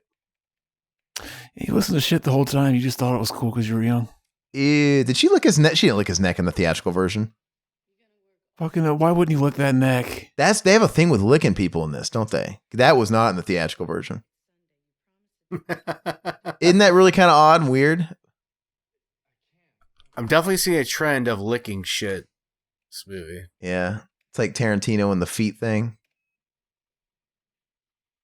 And I never noticed that. What is that thing next to his desk? It looks like a giant replica model of the chip. Because he's already obsessed with it at this point, right? Yeah, I never noticed that. It's a bunch of dumbbells. That's where he keeps his porn collection. It does look like a bunch of dumbbells. Hey, so that's Reba the Mail Lady, right? From Pee-wee's Playhouse. Oh, yeah. Oh, is it really? Yeah, it's Reba the Mail Lady. And who else do we got? Fuck, why can't I think of it? Who played the King of Cartoons? You remember the King of Cartoons? Cowboy Curtis? No, that was Cowboy Curtis. That was Lawrence Fishburne. Fuck, it's on the tip of my tongue. I'm gonna find it out though. Gilbert Lewis. Let me see here. What was he in? Yeah, I don't think this is in the theatrical version. No, this whole scene is not. They add a lot, dude. This is a pretty long extended cut. And it's a lot of, they're all cool scenes worth filming, but at the end of the day, when you have to make those cuts, man, these are the scenes that don't progress the story, right? And they just slow it down.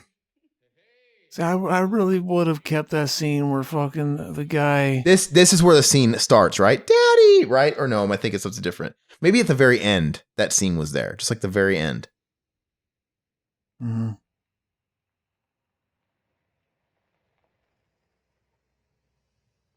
Hell yes. Really jumping, Connor. That would have been a cool movie. I would like to see those plot holes, like what Sarah Connor was doing, all the stuff they just talk about. Like, it's kind of fun to think about what was going on those years that Sarah was on the run and she went south of the border and she obviously was taken in by these people and how John grew up, right? All that stuff's really, really cool. They paint a really good picture and let you use your imagination. It's pretty neat. I don't actually want to see any of that stuff. It would ruin it, but. Apparently this is the earliest stuff they shot in the movie, and this is when fucking Edward Furlong looks the young, they had to basically make him look, they had to dig holes for him to stand in so he didn't look as tall. Because, this early stuff, he kept fucking, he hit puberty or something while they were making the movie, so they had to, pitch his voice down and shit for the later shot scenes. Well, they had to do overdubs, I thought. Apparently, I read that they were pitching his voice down or something. Well, you could tell it's overdubbed, man. It's not even overdubbed that well. And so I could have swore since his voice changed midway through the fucking production, they had to go back and just overdub all his lines to sound deep. But I don't know. Regardless, this guy kind of looks like Jean Reno. You know, that guy from The Professional? Whatever his name is. Oh, yeah. Did you fuck him? Pretty jumpy, Connor. No. Why? Man, how would you like to live there? This is like Tremors territory. Where's Kevin Bacon? Tremors. I try. By the way, I tried rewatching Tremors because I haven't seen Tremors in a long time, and I know Zach and Mac really like it. I watched it a few weeks back, and I'm like, yeah, this movie's not that good. I think it's just whatever. Beta. Not for me. Yeah, it's not for you. You weren't good enough. Have you guys checked out HBO Max yet? I went ahead and I downloaded that, Zach, on my PlayStation, just a free trial, just to check it out because it's not on Fire Stick or anything. And I started watching shit on there. I actually watched because I've never had the opportunity to watch them, and they have the exclusive rights to it. Like, I've never been an anime guy, but they have all the Studio Ghibli movies on there. So I'm like, all right, I'll watch one of these because everybody seems to love that shit. I didn't mind it. You're an animation guy, Josh. Do you like any shit like that? Do you like animated movies and stuff? It depends on what it is. Yeah. Have you ever seen any of those Studio Ghibli? No. You know what? I watched one of them and I actually really liked it. I thought it was not even just like an anime. I think it was just good cinema. It was a good film. And it really was beautiful. And like all this 4K restoration that's on that, it was really impressive. So I thought it was anime is fucking autistic shit. I'm not really big into it, but those are not like typical anime fanfare where it's got all the weird anime Japanese isms they have to throw into all that stuff. It's got like a fantasy element and a lightheartedness, but it's really its own thing. It's its own thing, like how Disney is. And I think people compare it to like a Japanese version of Walt Disney Studios. But you know what I was thinking recently? When I become president, I'm going to redesign everything. I'm going to redesign the American flag. We're going to redesign the national anthem. We're going to make it like a grindcore song so that it's not too long. So that doesn't matter if you stand, you want to stand too long. Zach's going to vote for Kanye West.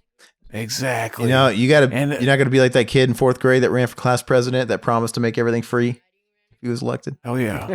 And I'm going to redesign the flag and put big anime titties on it. And like maybe a pot leaf or something. Dude, we literally had that. Like, I remember, isn't it funny when you're in school and you're way too young? I mean, I think you should start learning stuff, but you were clearly subject to whatever the political bias of your teacher was. Or the curriculum, right? Or like what because I would be learning a certain thing in school, but I'd be going home to like my grandfather, who was a diehard Republican. So it's like, yeah, I don't fucking know. I guess I'm pro this guy because my grandfather says that's the guy. I'm pro fucking Bush or whoever. But we had those little things where we'd have to like come up with a campaign and we'd have to elect somebody. And we literally had this kid and he went up there like a total boss. He's like, if I was president, I would make everything free. And of course, kids being dumb fuckers, we all voted for him. Like, we don't understand. Why are you guys even teaching us this? Because he's a fucking pimp. Why wouldn't you fucking vote for him? Why wouldn't you say that? Like, everybody should have been saying that. Like, that's the way it works. It's fucking genius. Like, you can have free lunch as long as your parents don't have jobs. Like, really, that's all he was saying was like, I'm going to get all your parents laid off. I love this smile right here. Yeah, the smirk's really cool. What do you say? That's totally you. Classic. Yeah.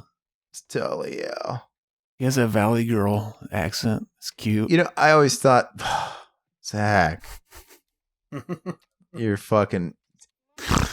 I really do. So, 75% of the time, I'm like, yeah, he just trolls and he has a good time. Then there's like 25% of the time where I'm like, maybe there's something wrong with him. He needs to like actually talk to somebody about. Fuck you.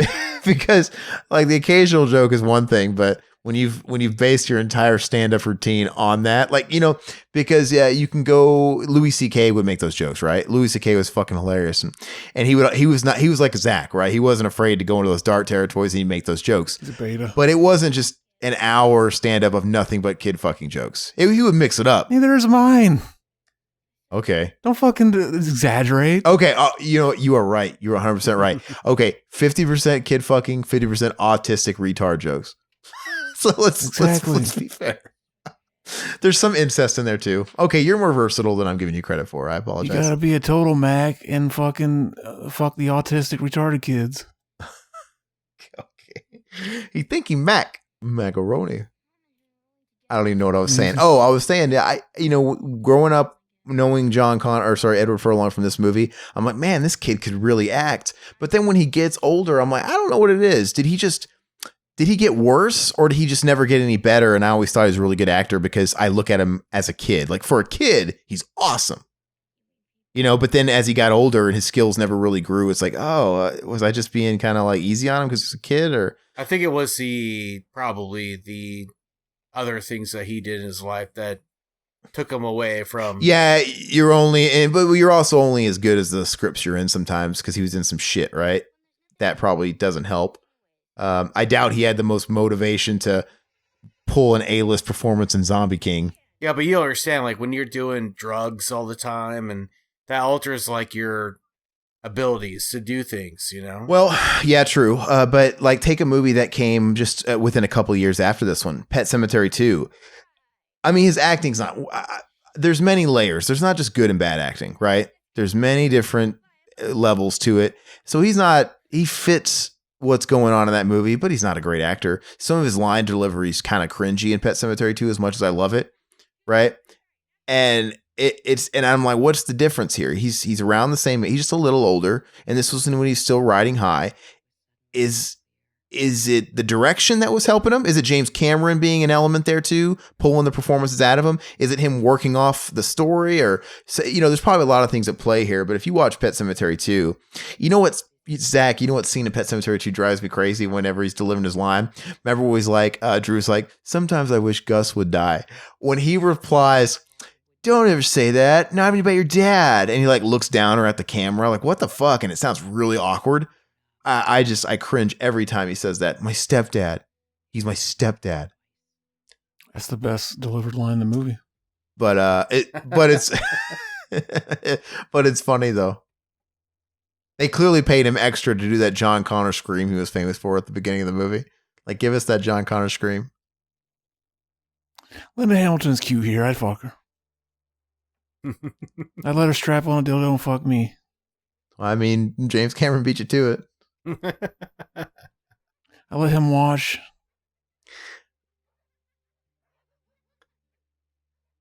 Yes. And I let my friend jack off the dog too. Jeez Louise, man. Trying to keep the commentary going. It's good shit. And I don't even need to say anything. You know all the shit about this movie. I don't gotta say anything.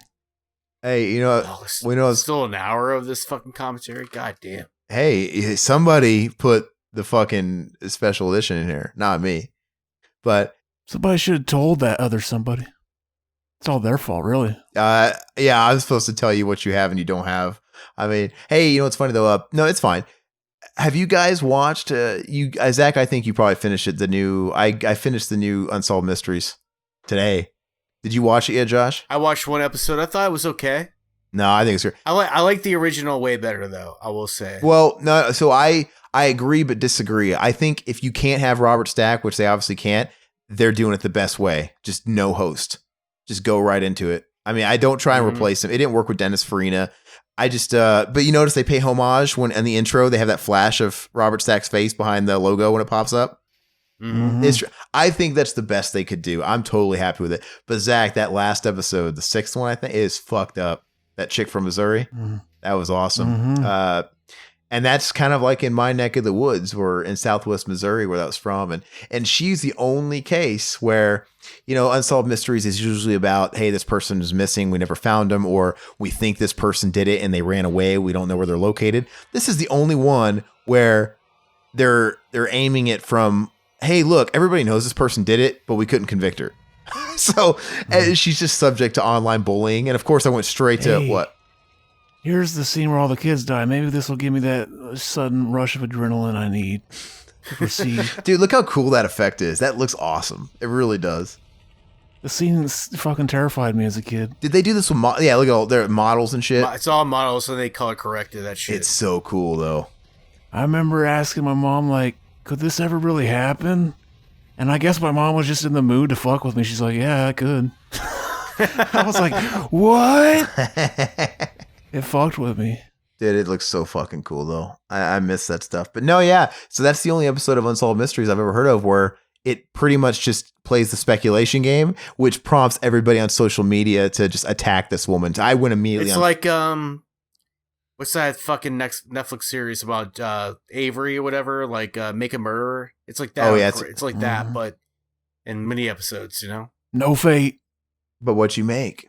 No, it really is. And so, of course, when I watched this episode, I went straight online. And of course, it's only a couple of days old. So everybody's talking about this chick and everybody's like doxing her online. Like, hey, her name's this now because she got remarried and she lives in fucking Mount Vernon, Missouri. And then people will follow up. Oh, hey, look, you know what? Here's her address. And they'll have their address. And why would you do that? Yeah, no, Dude, dude. dox the shit out of them, right? Yeah, and they'll be like, and here's who she's married to now, and he owns this business. Here's the phone number. I called it just for fun. Do they not realize that's also a crime? But yeah, well, Or actually, is it? It probably isn't. well, people are super. Well, no, I mean, people are super. If it's, I don't know, but people. Well, she has a different name now because she got married again. I heard it's not a crime to fucking swap people, which is fucked up. That it's probably just because it hasn't been written. You know, it hasn't been written into law. But that's really the, yeah, isn't that fucked up? It's not a crime to do the thing that will cause somebody to do a crime, like get murdered. But no, anyway, it's fucked up, dude. And so, yeah, I have all the information of that woman. I'm like, holy shit, like what her new name is, where she lives. And of course, and people doxed their social media accounts and shit. And of course, like, dude, as soon as people were posting the links to their social medias, there'd be like 5 comments down, be like, yeah, they've deactivated all their business and personal pages because they've been getting hounded the last 48 hours ever since this shit aired. So we're gonna have the producers of fucking Unsolved Mysteries would like to tell you not to fucking attack the people that are on the show. I mean, but you got to be careful. In the case of making a murderer, you're looking at a documentary that's clearly coming out from one angle. It's a biased angle, right? So, and everybody believes everything they watch on TV. So they're super influenced by this documentary and how it's angled that they're like, man, this fucker did it. Let's fucking tear him a new one online or whatever. So that's why you shouldn't do it. But this episode of Unsolved Mysteries, man, I don't know. They weren't willing to speak on their, the mom and the husband, they weren't willing to speak. So all you have to go off is everybody else's take on it, which was the same. So she fucking looks guilty as fuck, to be honest with you. But oh yeah, and they had one UFO episode, which was a lot of fun too, and that was a different take. I've never heard. We've all seen the ones where it's like, hey, I was abducted, but I've never seen one quite like that where all these people were abducted the same night in the same general area, and then they were seeing each other on the spaceship for the first time, right? Like, yeah, I remember seeing her on the spaceship, and then when they met later, fucked up, man. Yeah, I don't know if they said on the spaceship, but just surrounded in light and shit. Well, there was those 2 people. They're like, yeah, I just remember being what I assume was aboard the ship, and I was spread out, like laying, right, spread out on a like you're being probed, or whatever. And that's when I think he said that he saw the other, like there's just other young people laying down next to us, like all lined up. And it's fucking crazy shit, man. What if the aliens were fucking the kids? Dude, who knows, man, though? I mean, seriously, who fucking knows? If aliens are half as curious about humans are about their own fucking species, they probably wouldn't stop there. I mean, look at what, like, Mangala did, and the Holocaust. These are human beings, and they were fucking experimenting the fuck out of people. I mean, I don't know. It's nuts, though. I would love to see a UFO, though. A UFO, though. I will see UFO though. I'd love to see something like that, like a giant. I'd love to have one of those fucking stories to tell. Oh hell yeah, dude! Like just once in your life, like you're out on a vacation in a secluded lake somewhere, and you're on a canoe, and also you look up, you see like a fucking yeah. I just want to see it. I don't want to go full on fire in the sky or extra and have it impact my life, but extra. Yeah, but I would love to have that moment where I'm at the lake, and you just see the giant ship just fly away, like, or put a beam on you, like, what the fuck? That'd be so awesome, man. The downside to that is you feel like you can never tell anybody because no one's going to believe you. So you gotta. So I'd preferably like to see it with a friend or somebody else that can at least I can bounce it off with for the rest of my life. But I totally believe in shit like that, man. I don't really know what it is, I guess, per se, but I believe in shit. This phenomena that a lot of the people are claiming they see. I think some people are absolutely crazy. Some people just want attention. Some people are absolutely nuts. But when you watch that Unsolved Mystery, when you have a whole county where there's multiple people that experience the same phenomenon that same night and have aligning stories, I mean, you just have to, maybe it's just fun to believe it, but it's like, dude, there has to be some kind of credibility here, right? What the fuck? That show, Paranormal Witness, was like that. The first season was real good. And yes, that show was real good. They used to have like three stories per episode, and they told some creepy ass stories, like cops and shit. You know, like really like believable witnesses would come on the show and tell stories that were like, holy shit, that's unbelievable. Paranormal Witness season 1, season 2, really good. And after that, they started grasping, like we're out of real. It just became generic, you know, like all the other bad sci-fi shows, whatever. Dude, but I used to love. They all kind of run their course. I used to love Ghost Adventures, but clearly there was a point where, okay, we're running out of material and we're not really getting anything good here. We're kind of running out of interesting locations, so now we're gonna get kind of campy and shitty and cheap. You know, all these shows are really good for a few years max. But no, is that streaming? What network did it air on originally? Isn't it on any streaming app? It was on Sci-Fi network, I believe. Like probably about 8 or 9 years ago or something like that. It's been around for a long time, but I don't think Sci-Fi is part of Hulu. Is it? Is it streaming anywhere? Do you guys know? I don't think so. I'm gonna look it up. I'm gonna bookmark it so I can search for it because I love that stuff though. But yeah, dude. I mean, when you have that many people that just their stories align and they don't know each other, and it all happened the same night. I think it was like September 9th or whatever. That's just fucking. And I'm not trying to spoil the episode, but they were talking about. You remember when they were talking about there was a couple of families that experienced when they were in their cars, you know, and they came up on the lights, and they the way they kind of describe it is like time froze. Like it felt like fucking 8 minutes, but they had been sitting there for like 3 hours or something, right? Well, dude, you live in one of the biggest states of paranormal. Yeah, all that shit. We had the Phoenix Lights. UFO. The Phoenix Lights, yeah. Which is a huge, I mean, one of the most biggest mass sightings of UFO ever, right? Mm-hmm. So, and they say Kurt Russell was the first person to call that in. He was a pilot. He was flying a plane. Kurt Russell's dang. Yeah, I know. Is there nothing he can't do? No, but the story is like there's two different families, I believe it was, and they have a similar type of account where they were in their cars. And yeah, they came up on these lights or whatever and the whole deal. And they describe what they were feeling as like, it felt like we were just in the car for, 8 minutes, 9 minutes, but it turned out like 3 hours had gone by, but it felt like they never went anywhere. But when they sort of kind of came to, quote unquote, they remember how they were talking about how, I don't know if the fucking aliens, whatever, just got lazy. Like but they were in different positions.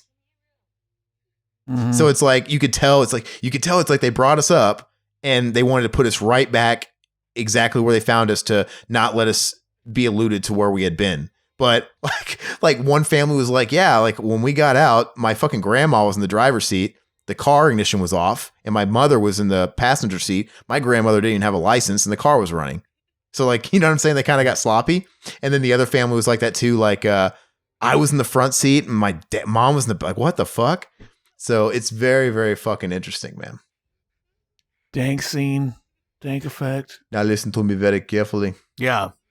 Very much. Very, very cool. Fucking awesome scene. The guy playing Miles Dyson is going for his fucking Oscar. Did he get an Oscar? I think it's funny when he's going for his Oscar when he's edging right before he dies. He's doing that edging thing. He's like,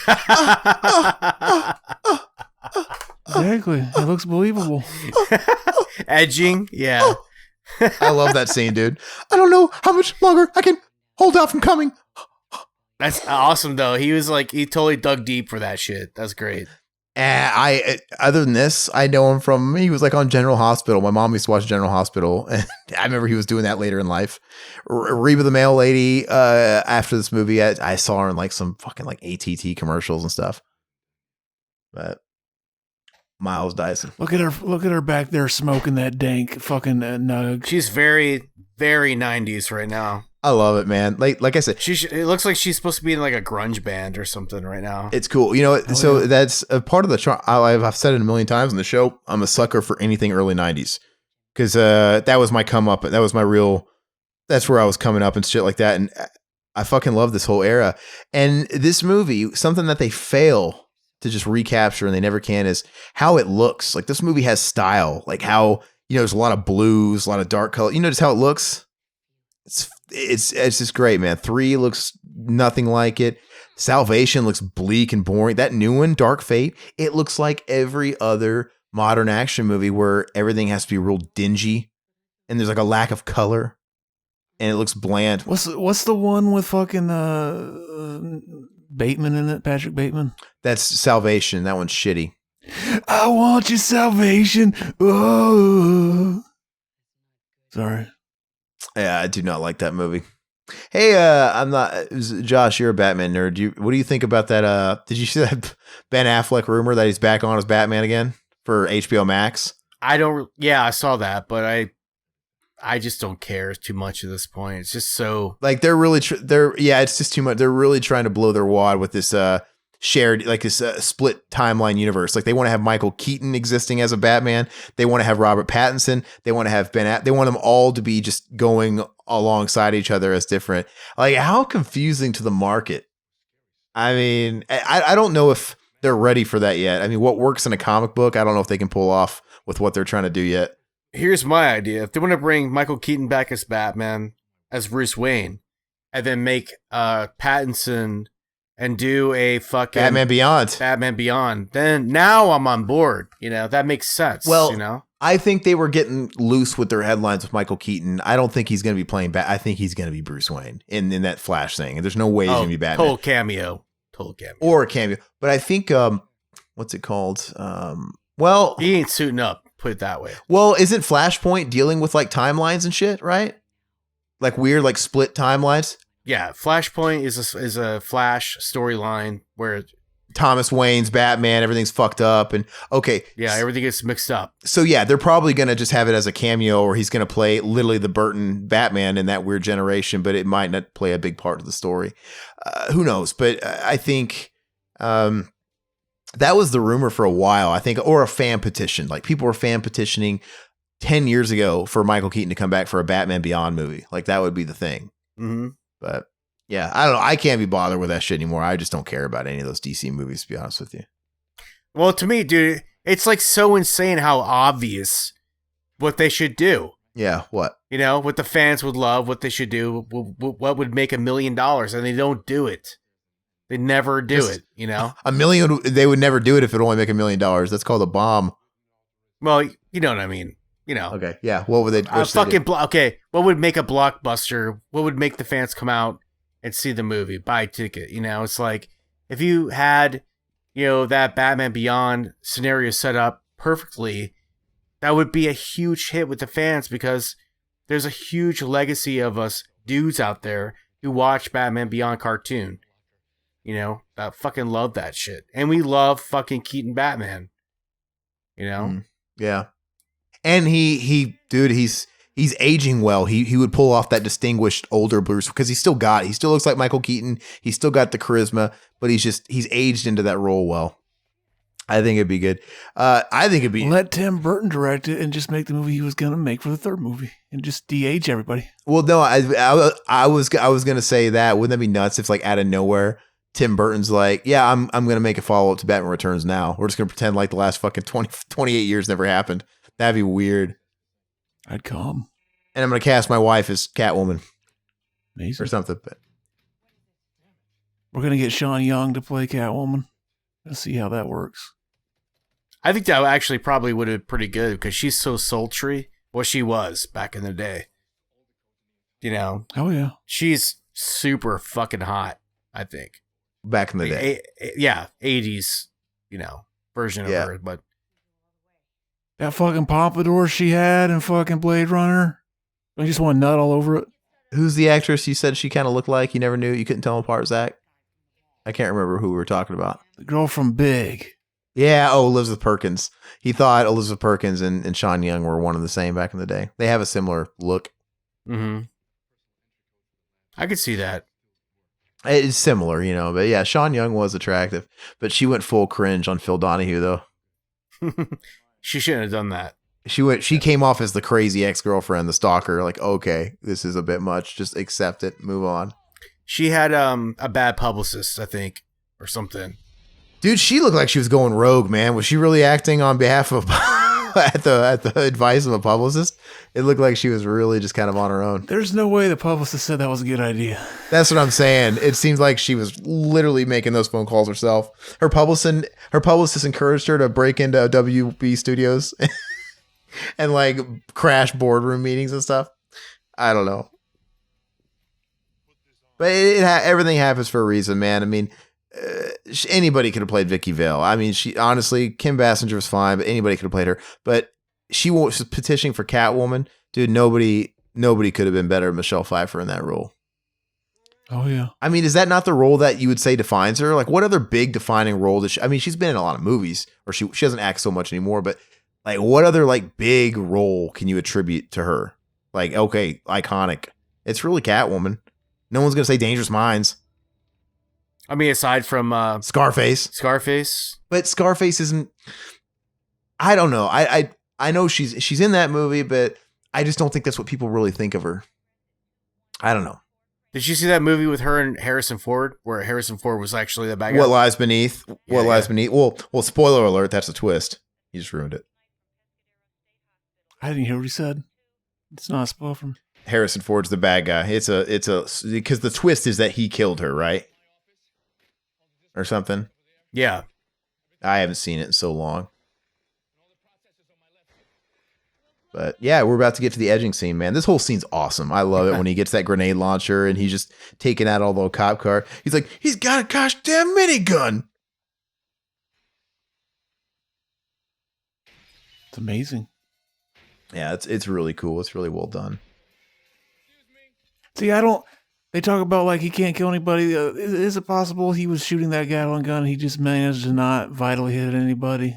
Or like somebody he wasn't planning walked in perimeter of where the explosion was, because maybe he intended to shoot it somewhere where it was going to hurt anybody, but maybe some asshole, ran to the line of fire. I don't know. Or the ricochet of any of the bullets. He's a smart computer, man. He's very smart. He's a fucking speaking spell. I think it's actually really entertaining to watch him. Like, isn't that scene where, hey, he shoots somebody in the back with one of them and they go flying? It's pretty funny. Yes. I like that too. It's like, how many were out there? All of them, I think. Mm-hmm. All of them. Where's John McClane when you need him? Yeah, this does look like Nakatomi Towers or whatever. Nagasaki. That's speaking of another franchise that they just let it die. Let it die. And I don't know if I think Disney, when they acquired Fox, I think they scrapped a lot of the movies that were in pre-production. One of them was the new Alien. They said, fuck that, done. Obviously there was that X-Men movie, the New Mutants or whatever, that was like, bye. And then they obviously ended the X-Men franchise. And then there was a new Die Hard movie called McClane. Mm-hmm. And they're like, yeah, fuck that. I mean, I'm not saying that they're not going to do the same shit with these franchises. They just want to do it on their own terms. Like, yeah, whatever you're working on, done. Bye. But the concept they were doing with that was it was going to be a pseudo prequel sequel where it was talking about the coming up of John McClane as a young beat cop. But it was going to have Bruce Willis. And I imagine it was like a Interview with the Vampire where he was telling the story, right? Mm-hmm. And it was going to split back and forth. And I'm just like, dude, just fucking end it. The last fucking Die Hard movie should be John McClane, like, accidentally kills himself, jacking off while choking himself. I like when he does that. Just see when Arnold's like, click, teach him how to do it. Click. Mm-hmm. That was really funny. Well, I think, and if they are going to make another Die Hard movie, do the same thing that they should have done with Terminator and just strip it down. Like, Die Hard became Fast and Furious. Like, what the fuck is up with all these special effects? Why is he just like superhuman? What is going on? And everything looks like it's filmed on a green screen. It looks fucking shitty.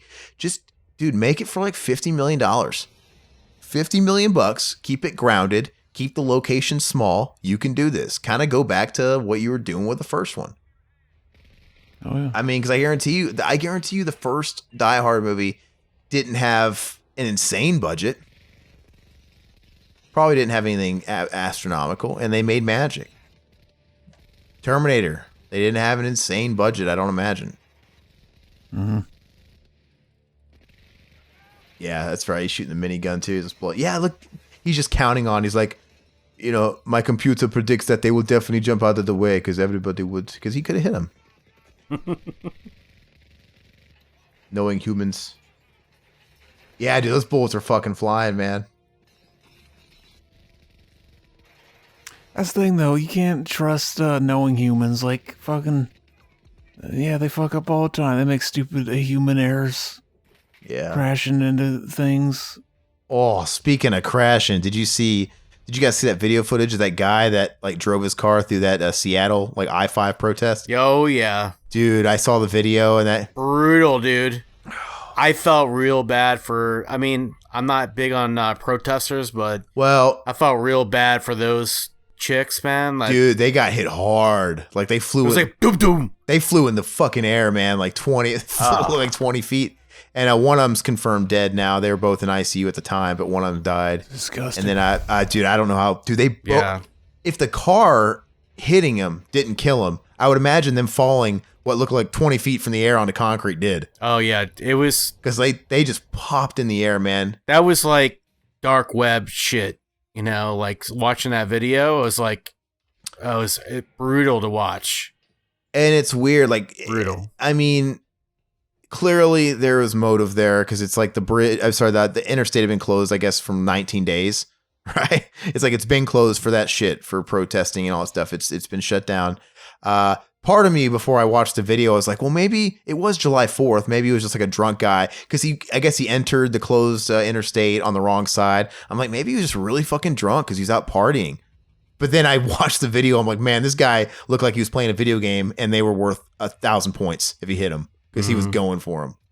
It's just like, and the guy was driving a fucking kick-ass Jaguar. I'm like, what makes a 27-year-old guy who's clearly got fucking money? It's so weird, man. It's very weird. Do something like that. Yeah. Like what? It's just, it's like you just don't fucking get it. And this is why has Seattle become ground zero for this when the George Floyd thing happened in Minneapolis? Because they had the chop thing too, right? It's just like the worst shit is happening in Seattle. That chop thing was terrible. Did you watch that video footage? I haven't seen either of them. I tried to engage you in a conversation about this shit privately, and you didn't want to respond, bro. Oh, What's up with that? I must have missed it. I was like probably doing a million different things. Sometimes I miss shit, man. But it's fucking harrowing. That was terrible because the video footage you see, man, it's like you're watching a Call of Duty game and you're watching the guy in first person. These guys fucking do what they do. It was pretty heinous. That's some heinous anus. It really is, dude. It's fucking weird shit. Yeah. But I mean, what do you think's gonna happen? By the way, what do you think's gonna happen? Like, hey, we're gonna close off this 4 blocks, so people can protest in peace without the worry of big bad cops. So police can't control. What do you think's gonna happen when you remove all authority or any consequences? There's gonna be at least one asshole who spoils everything and is gonna take advantage, and that's exactly what fucking happened. I mean, it's so you give people an inch and they want a whole yard, right? What I love is like how all these like black people have died, and it's like nobody gives a shit. It's just like, oh, it's just fodder in the new revolution, And Zach, you better not take that soundbite and post that out of context. Like where you're just like, okay, because I was just thinking about what Zach could do. You know what I really? He's like, I really like how all these black people died. Like, what if it just ended there? Like, don't. No, but yeah, it's fucking ridiculous. It's terrible. I know. Zach wouldn't do that to me. Zach likes me. But no, finish your thought. I'm sorry. No, I'm just saying it's terrible. It's off. It's like so awful to see all these like people die, for a movement. Maybe that has some legs, but here he is. He's edging. At the end of the day, Hank from Breaking Bad is going to see him like try and hold his load. It's just mesmerizing. I want to have a fucking orgasm like he's having right now. Yeah. Oh, I never understood the contraption he has here. Like, why does he have to hold it directly over it? I don't understand. Oh, because he got shot and he's losing life. Okay, I get it. He probably is limited on how much he can really move. Yeah, dude, it's fucked up, man. And I don't even want to talk about this stuff too much more just because, I mean, people probably want to escape that. Listen, they probably don't want to hear all this political bullshit, but it gets pretty tiring. And I'm tired of it, man. Like, I just want to go to like a tropical island where there's like no problems and just be alone or something, because it's like I feel it now more than I felt even during the 2016 elections, where everybody was just nonstop negativity online. It was getting to people. I don't want to be on social media anymore. I want to get off it. I want to stop watching the news. I just want stuff to go back to normal. And I'm straight up disappointed with just how people are acting. And I've never been so disgusted in being a human being. It's fucking terrible. I feel you, man. Yeah, I don't like to comment about it too much. I definitely don't bring it up on my channel at all, because exactly, it's all piss, you know? You're pissing a lot, dude. Are you okay? You've been drinking a lot of like sugar substitute. That makes me piss like crazy. Whenever I drink like 0-calorie tea that has like Splenda in it, or Crystal Light, dude, I'll go piss every 5 minutes, just like that.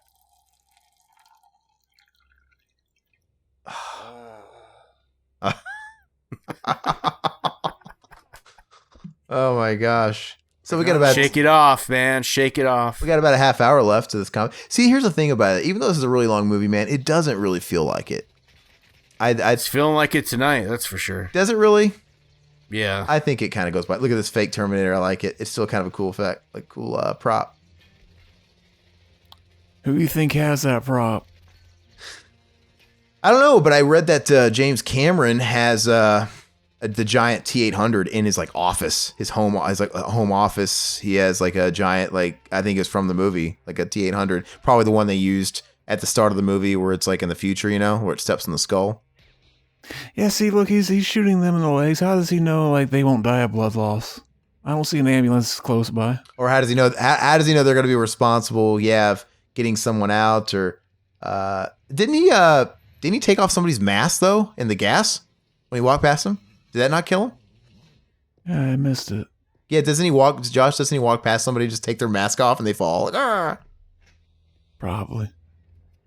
I don't know. Somebody ripped a fat ass vape in that building.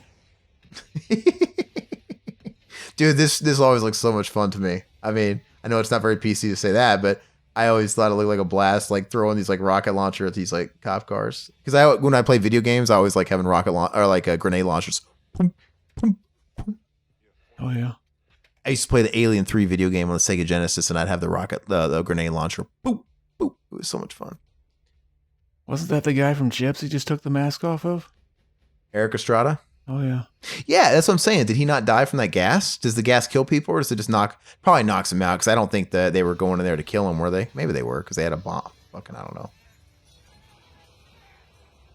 And that's another thing too, man. They set up they already knocked it out of the park with this villain, and it seems like with every sequel, they just kind of kept trying to up the ante, but they couldn't, because they weren't exactly coming up with new ideas. They were just kind of expanding on this idea, right?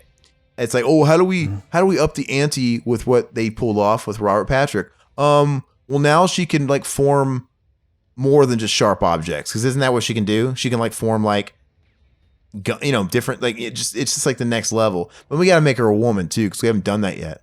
Let's make her a woman, and she wasn't threatening at all. Like Robert Patrick he's pretty menacing, and what they were going for was pretty cool. And then the Terminator, played by Gabriel Luna is his name in Dark Fate. What is? He's just like the T-1000 on crack, right? He's not really doing anything new. And he's even wearing the cop uniform again. And you know, and they have to represent a Latino because they got to do something different. But I mean, he's fine, but they're just trying to do what the T-1000 did, just not as good. I'm gonna grab a drink so you can piss more and wash my hands, because I accidentally pissed all over my hand. Okay. What do you think the last good Arnold Schwarzenegger movie was, Josh? Oh man, that's hard to say. Jeez. It definitely wasn't anything after his governorship. So we're talking about 90s. Yeah. 90s Arnold, maybe. I feel like people You know, with anything, whether it's like a band or an actor or a director, there's usually that one movie that acts like the bridge where half people say this was the last good thing and then half people say this was the start of the downfall, you know? I feel like that movie for him was Jingle All the Way. Right? 96. I'm on the fence that loves Jingle All the Way for what it is. But I think that's the movie where a lot of people are like, yeah, this is where he started losing that step. I like Jingle All the Way. I mean, it makes sense. I mean, for the time, he was doing something really different for him. Mm-hmm. Considering this is America, I mean, if you don't like Jingle All the Way, why don't you get the fuck out? Yeah, exactly. But after that, though, that's when he started coming out with Eraser, which I don't like, and The Sixth Day, right? I don't like that. And then he came out like Collateral Damage, which is not good. I think it'd be really cool if he just started doing some like really subtle dramatic roles, like where his role in the movie is diminished, but he's just like, you know, there, you know, and trying to actually act. That's kind of what but he's been doing that. Like in the last 5-6 years, he's been coming out with these like indie movies where they're dramatic, right? Did you not see that Maggie movie, that weird take on a zombie movie, where on paper is a nice attempt and a good idea, because it's like, hey, this is our take on a zombie movie, but let's do it like this. We're gonna tell the story through the eyes of a father that has a daughter that was bit, and that's the way the movie starts off. Like she's already infected, and you're just kind of watching the whole movie about this girl, him trying to protect his daughter from people trying to take her away. It's really not a zombie movie traditionally, but it's just boring. But he doesn't always do a bad job. He just, in those types of movies, he doesn't talk a lot. It's just a lot of expression stuff, and you know, he doesn't really actually do a lot of. That's probably where he's strongest, is not giving lines. But I watched that when it came out, that Sabotage, that David Ayer movie. Did you see that? I haven't. You haven't? Mm-mm. It's like the modern retelling of Agatha Christie, right? And Then There Were None. And that movie, are the Beastie Boys in it? No. It has a lot going for it, but it's just a fucking clusterfuck. The editing on it is so shitty. I don't know what the fuck they were thinking there, but that feels like it could have been good. But I don't know. I think the last really good Arnold movie was Jingle All the Way. Amazing film. Collateral Damage puts me to sleep. Oh, and then there's that's what they meant by collateral damage. You will fall asleep. What's that other fucking movie? Sixth Day, where it was like, hey, we've already seen this with Total Recall. This type of thing. We don't need to do this again. And then he was in End of Days. I remember Arnold Schwarzenegger was on TRL for End of Days promoting the movie and like the soundtrack, which had like all these hip fucking 1999 bands on there, like Korn and Limp Bizkit. Dang. And then I remember they had him talking to Carson Daly, and he's reading off the back of the CD, like at the tracks, and he was like giving pause for the audience to like cheer when it was a big thing. And you could tell like he had never heard of most of these bands. He's like Korn. He's like, well, the first thing was Guns N' Roses, because that was the first new song since fucking Use Your Illusion they put out, and it was the Buckethead Guns N' Roses, and they put that Oh My God song as the lead song. He's like, my good friends Guns N' Roses. I don't even remember that song. Yeah, I don't even remember it either, but it was only a part of that soundtrack, so maybe YouTube it. And then he started going through all the bands that he didn't hear of, and obviously he was in the video for You Could Be Mine, so he probably was friends with them. But he's like, Korn, Camel Song, Limp Bizkit, yeah, Power Man 5000, Limp Bizkit. What is it? How you pronounce this? Bizkit. I don't know, but it's funny. I was feeling nostalgic, and I was trying to find videos on YouTube of TRL, and I was finding a lot of like TRL videos from way after I was an adult, because I guess TRL was around for quite a while. It was like holding on with different hosts and shit, and like this is terrible. But I want to try and find like old footage of those days back in the late 90s, just to relive it. I can't believe we're close to the end of this movie. I didn't think we were gonna make it. This is a roller coaster of a fucking commentary. How so? How's it a roller coaster? At one point, Aaron was making fun of my depression. I didn't think we'd come back from that. You don't come back from that usually. I was on the defense, man.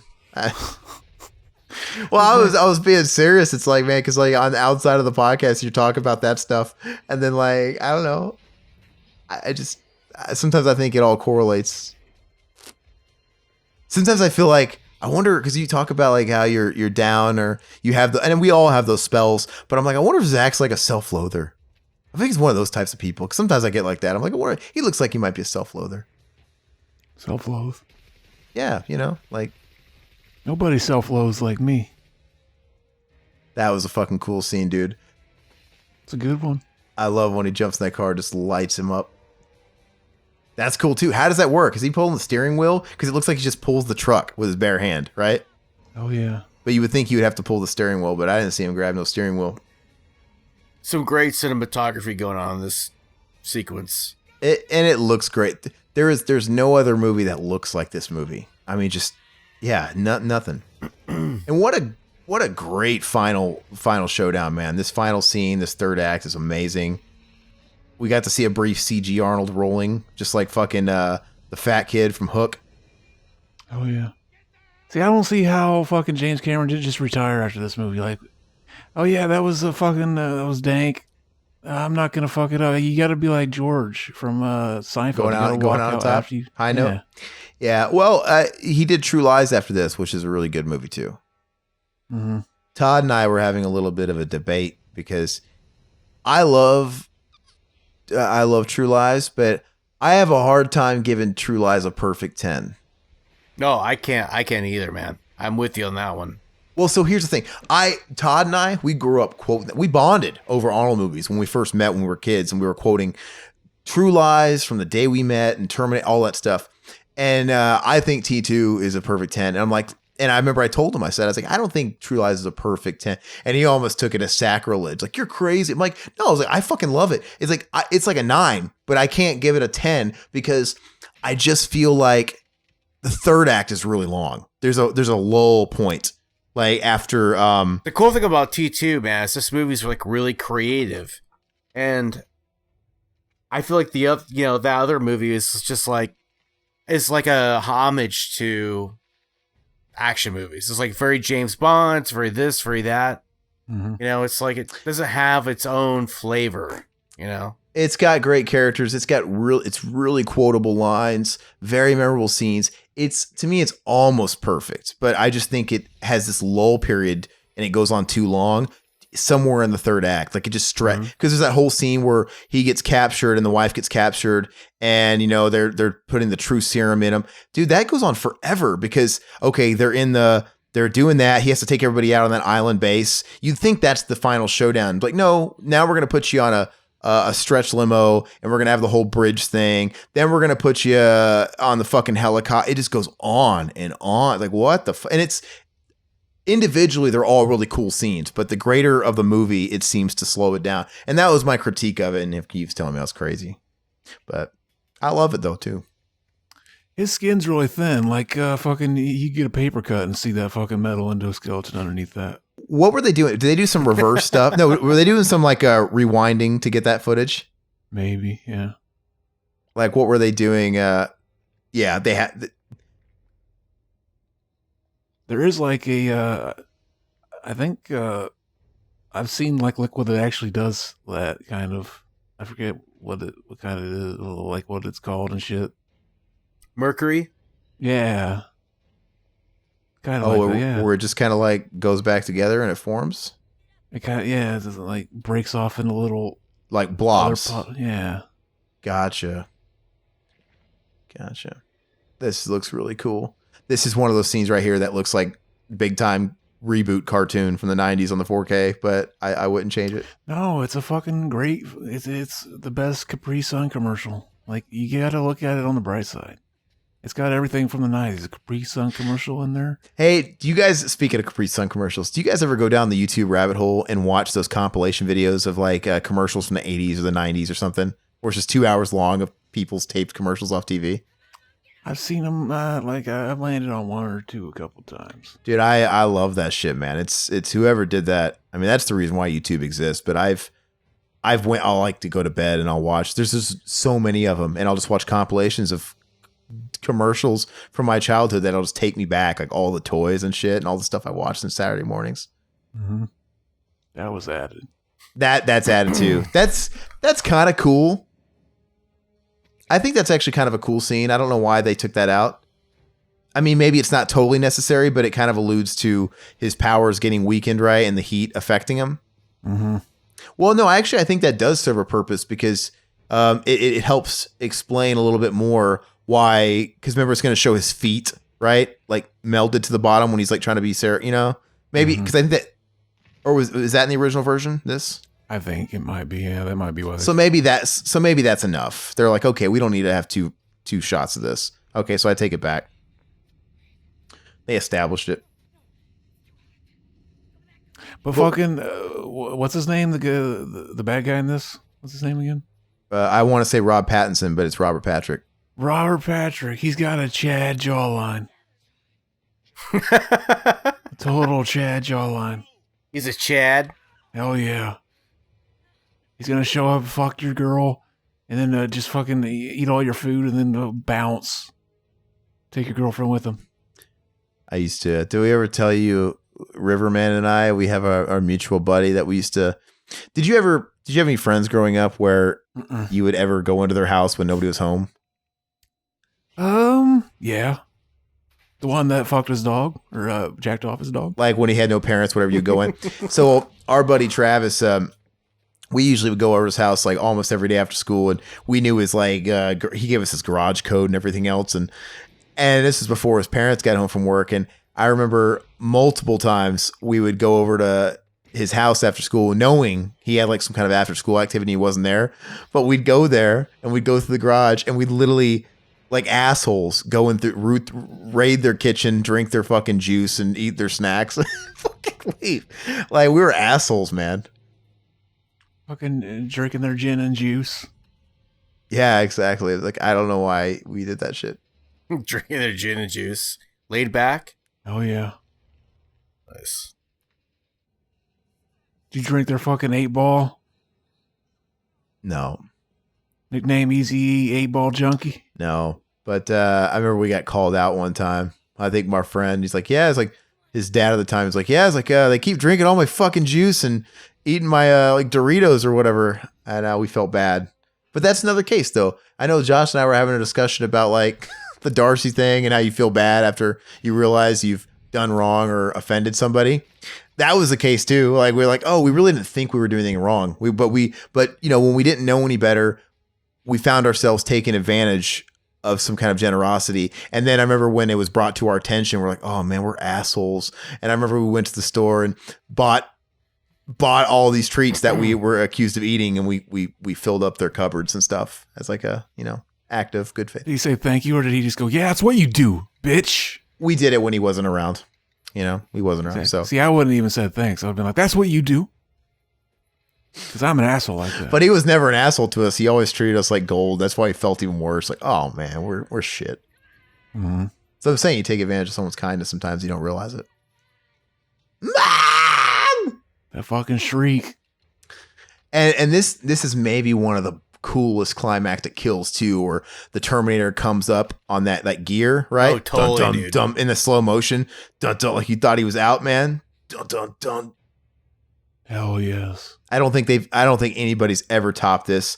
I mean, everybody gets equal screen time and looking like a badass. Like you think she's got it, man, and then she kind of gets fucked up here, and then, you know, Terminator comes and saves the day. Oh yeah. Why do they make their Terminators with really fucking dopey ears? You think they'd make him like the perfect human specimen? He's got a Chad jawline. You got to offset it some way. You got to give him like some benefits. It's like whenever you're playing Tony Hawk's Pro Skater, you're creating a character. Yeah. You got to give him some stats. Like you can't just give it all to one. You got to you know, spread it evenly. Remember I never actually played Tony Hawk Underground myself, but I've seen videos. You can upload a picture of yourself, like a photo, and yeah, pretty impressive for the day. I never got to see that utilized because I never had a fucking PlayStation iToy. Nobody had it. I watched a YouTuber that did it, and he pulled out his PlayStation 2 memory card for the first time in 18 years, and he's now in his 40s, and he played like a 20 7-year-old version of himself, and it looked like him. It was actually really impressive. And he's like, God, I was such a tool because he was like a lot skinnier, and he had a bandana, and he was like a skateboard kid, and he's like totally changed. He had an eyebrow ring. Like they should totally do that now, like with the new one. Because now you can do it even easy, just like, oh, you can, like, fucking your Xbox and your PlayStation dashboard's already utilized with your Facebook. Just fucking use your Facebook picture. Put your face on. Yeah, back in the day, you expected everybody to look like WWF Warzone characters. Remember how they like paste like the weird faces, the 2D faces on these weird 3D blotches. It looked really fucking weird. It's like the Road Rash characters. Yeah. This is awesome too, man. I don't even know what that fucking thing is for normally on a normal work day. What is that thing for? We have this big thing that you could just slam into people's heads if you want. Maybe it just picks something up. Yeah. To move it. He almost looks like fucking Pet Cemetery 2. Hey, Junior. Yeah. Like, oops, Daddy got a boo-boo. Amazing film. See, we need to do that on Mac and Zach. We should just have you on, and we have a chance and an excuse to do it again. Yeah, I would do it again. Did we have River on too? We could have River, old school. Oh yeah. No, I movie never gets old. I love it. I was watching that, like I was telling you guys, you know, off the air and stuff. I was watching that with my lady for the first time. She'd never seen it, and her sister actually, and they were both like, "This movie is so shitty." Like they had no love or respect for it. Like the acting is so shitty. And do you ever like sometimes get a little offended? Like when you hope somebody likes something that you love and they end up just shitting all over the whole time. Yeah. That's the way I felt. Like, okay, you've made your point. Like they kept saying it. Like it kept coming back. You start wondering like, is it me? Am I just an idiot? And I remember they were like, when the movie first started, like, oh, the soundtrack, I like the music. I'm like, okay, well, that's something. And then about halfway in the movie, when they kept replaying the theme, she's like, you know what? I liked the music at first, but now it's really fucking annoying. I'm like, it's like they keep playing it. I'm like, that's called a theme. When they play something over, it's like a theme. Like, damn it. I think a soundtrack's awesome in that movie. But that happens a lot. I just don't expect anybody, especially certain people, to like the movies I like anymore. It's fine. Well, that's like that movie was widely not liked when it came out. You should. Yeah, so maybe it is just like me and you and Riverman. Maybe we're the only people that like that fucking movie. Maybe I should watch Evil Tunes with her. I think we're the only three I know of that like that movie. I have Evil Tunes on Blu-ray. I'll make her watch that with me. See what she says. Oh yeah, that's not a good movie. You have to work up to certain movies like that. You know, you can't. You could get away with showing somebody like Sleepaway Camp, the first one, like off the cuff, but you can't show them like Evil Tunes right away. You know, you have to work up to it. Mm-hmm. Yeah. Let me think. Oh, you know what? You know what movie she liked? What? She liked Bad Biology. And I was like, what? I'm like, I don't fucking understand you. She's like, yeah, it was shitty. Did you watch that too? What? Did you watch that too? Yeah, I watched it with her. And she's like, it's like, yeah, well, I mean, don't get me wrong, it was shitty, but I liked it. I'm like, okay, I mean, I agree with you, but what? I don't understand your logic anymore. Like, what makes a good movie to some people? I don't know. Well, a movie about fucking a dick that detaches and goes on a killing spree is definitely gonna wow everybody. Now I'm ready to introduce her to Basket Case, which I think is the best. But if she liked that, then maybe she'll like. That's a deep dive. That's a deep dive with a newbie, you know. But Basket Case warmed her up. No, sorry, Bad that's what I mean. Bad Biology warmed her up. That's Frank Henenlotter's latest movie. Yeah, and then I think I can do Basket Case now. You're not gonna bring her into the mutant family that quickly. You have to ease her in, you know. Mm-hmm. I know, but I've been wanting to watch. I've been wanting to have a Freddy marathon. It's been a couple years since I watched it. Well, no, I take it back. We did our commentaries, but maybe I can rope her into watching Freddy. I mean, that's pretty mainstream, but I haven't watched Freddy in a hot minute. Oh yeah. I'm good on the shitty sequels for a long time, though. I feel like when we did all that, maybe I'll have you guys over to my channel to do some because I still got tons of Freddy to do. Yeah, you know? I mean, we do it. You have any good ones left, or we got to do the shitty ones? I'm so tired of the shit. I only think we've done 4 and 2. We've done 3, 4, and 2. That's it. 3 was on. Oh yeah, 3 was on Either yours or we did that double feature where we did one for. Yeah, we did one Yeah. for ours and one for yours. We did 3 and 4 like right off the cuff, and then Zach and I did 2. And that was wasted. But one of them, but we could technically do 3 or 4, whichever one was on our channel, on your channel. Like I'm saying, technically one of those you did with us, right? Mm-hmm. Yeah. So, I mean, I've had my fill of 5. I've had my fill of Freddy's Dead. Even though Freddy's Dead is pretty easy to talk over because it's just so fucking hammy and stupid. It's amazing. It's amazing. Oh, was that in the theatrical? No, they didn't show all this, right, Josh? This is all extended, right? Where he's morphing into all the people. Yeah. No, that was in the original. Yeah. Was it? Yeah. Okay. Was It was, yeah. Hey, he kind of looked like the Freddy Seaman demons that possessed him in Freddy's Dead for a second when he had 3 heads. Dude, Seaman Demon should be a band name. Seaman Demon. Maybe, well, you know, we keep talking about doing another covers record, man. Like, why can't we actually have a band name called Seaman Demon or something? What did I still like your idea of ripping off the title and calling I Loved You at Your Dankest. That's fucking awesome. Because there's this death metal album by Behemoth called I Loved You at Your Darkest. And he's like, I loved you at your dankest. Oh, that's so fucking awesome, man. And we could do some Photoshop work or whatever. There's like a metalcore band back in like the early 2000s that put out an album called Son, I Loved You at Your Darkest. And I used to say, Son, I Loved You at Your Dankest. And then I thought it was a Behemoth reference. Was it not a Behemoth reference though, technically? Or there no? is a Behemoth album called I Love You at Your Darkest now. So it does work for both. Yeah, that was their last one. That's what I thought it was, but I fucking died laughing because it hit home on that one. And this is the dude. Like this movie keeps when you keep thinking it's ending on a high note and it needs to stop. Like they keep hitting you with more high notes. Like the way the T-1000 went out was such a high note. Now we have this emotional like I can myself dominate. That's a great makeups on Arnold right there. It is, but his eye looks weird. Like his eye looks like why is his eye not glowing? Yeah, but I don't know. I kind of like it though. I'm feeling it. It's Yeah, it's cool. Well, maybe it's broke. Maybe he just got fucking fucked up.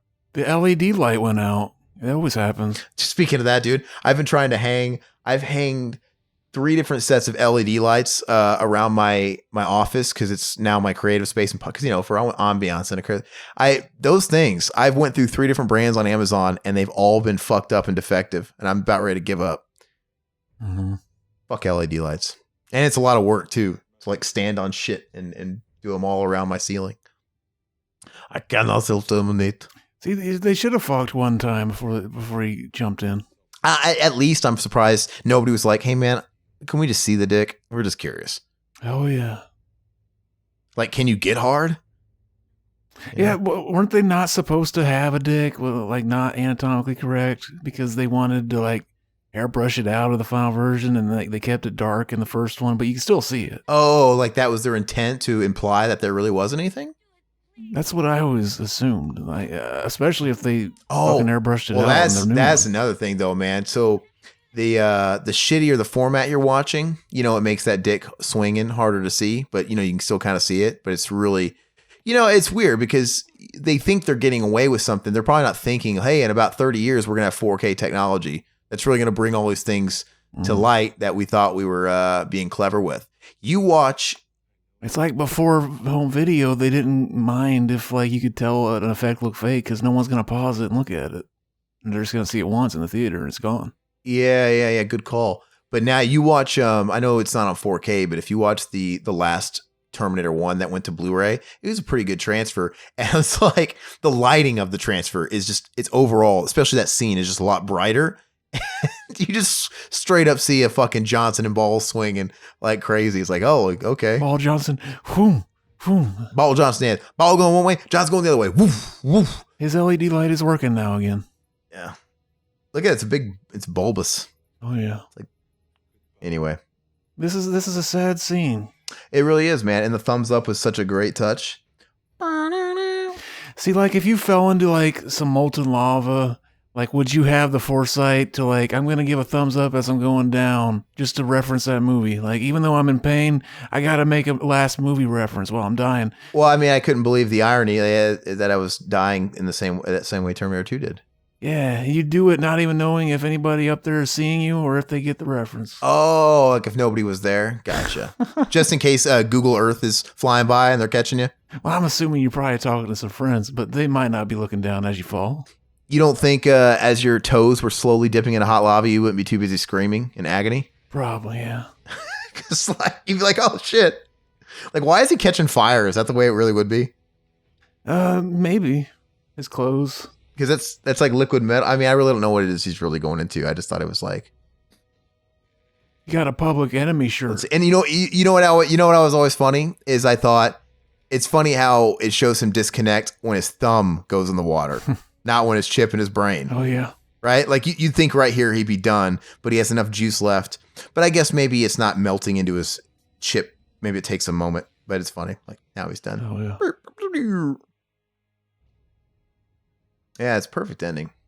Now, like, if you have this original version that has the extended cut, there's actually 2 different versions you can watch, even of the extended cut. Like one with they put the movie ending, like the theatrical ending in it, and then one where they put the ending where she's an old woman, and this one's using the theatrical ending.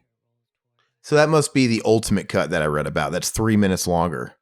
Yeah, maybe. It's only 3 minutes long. I don't recall that, man. Is that on the home releases? Where have you seen that?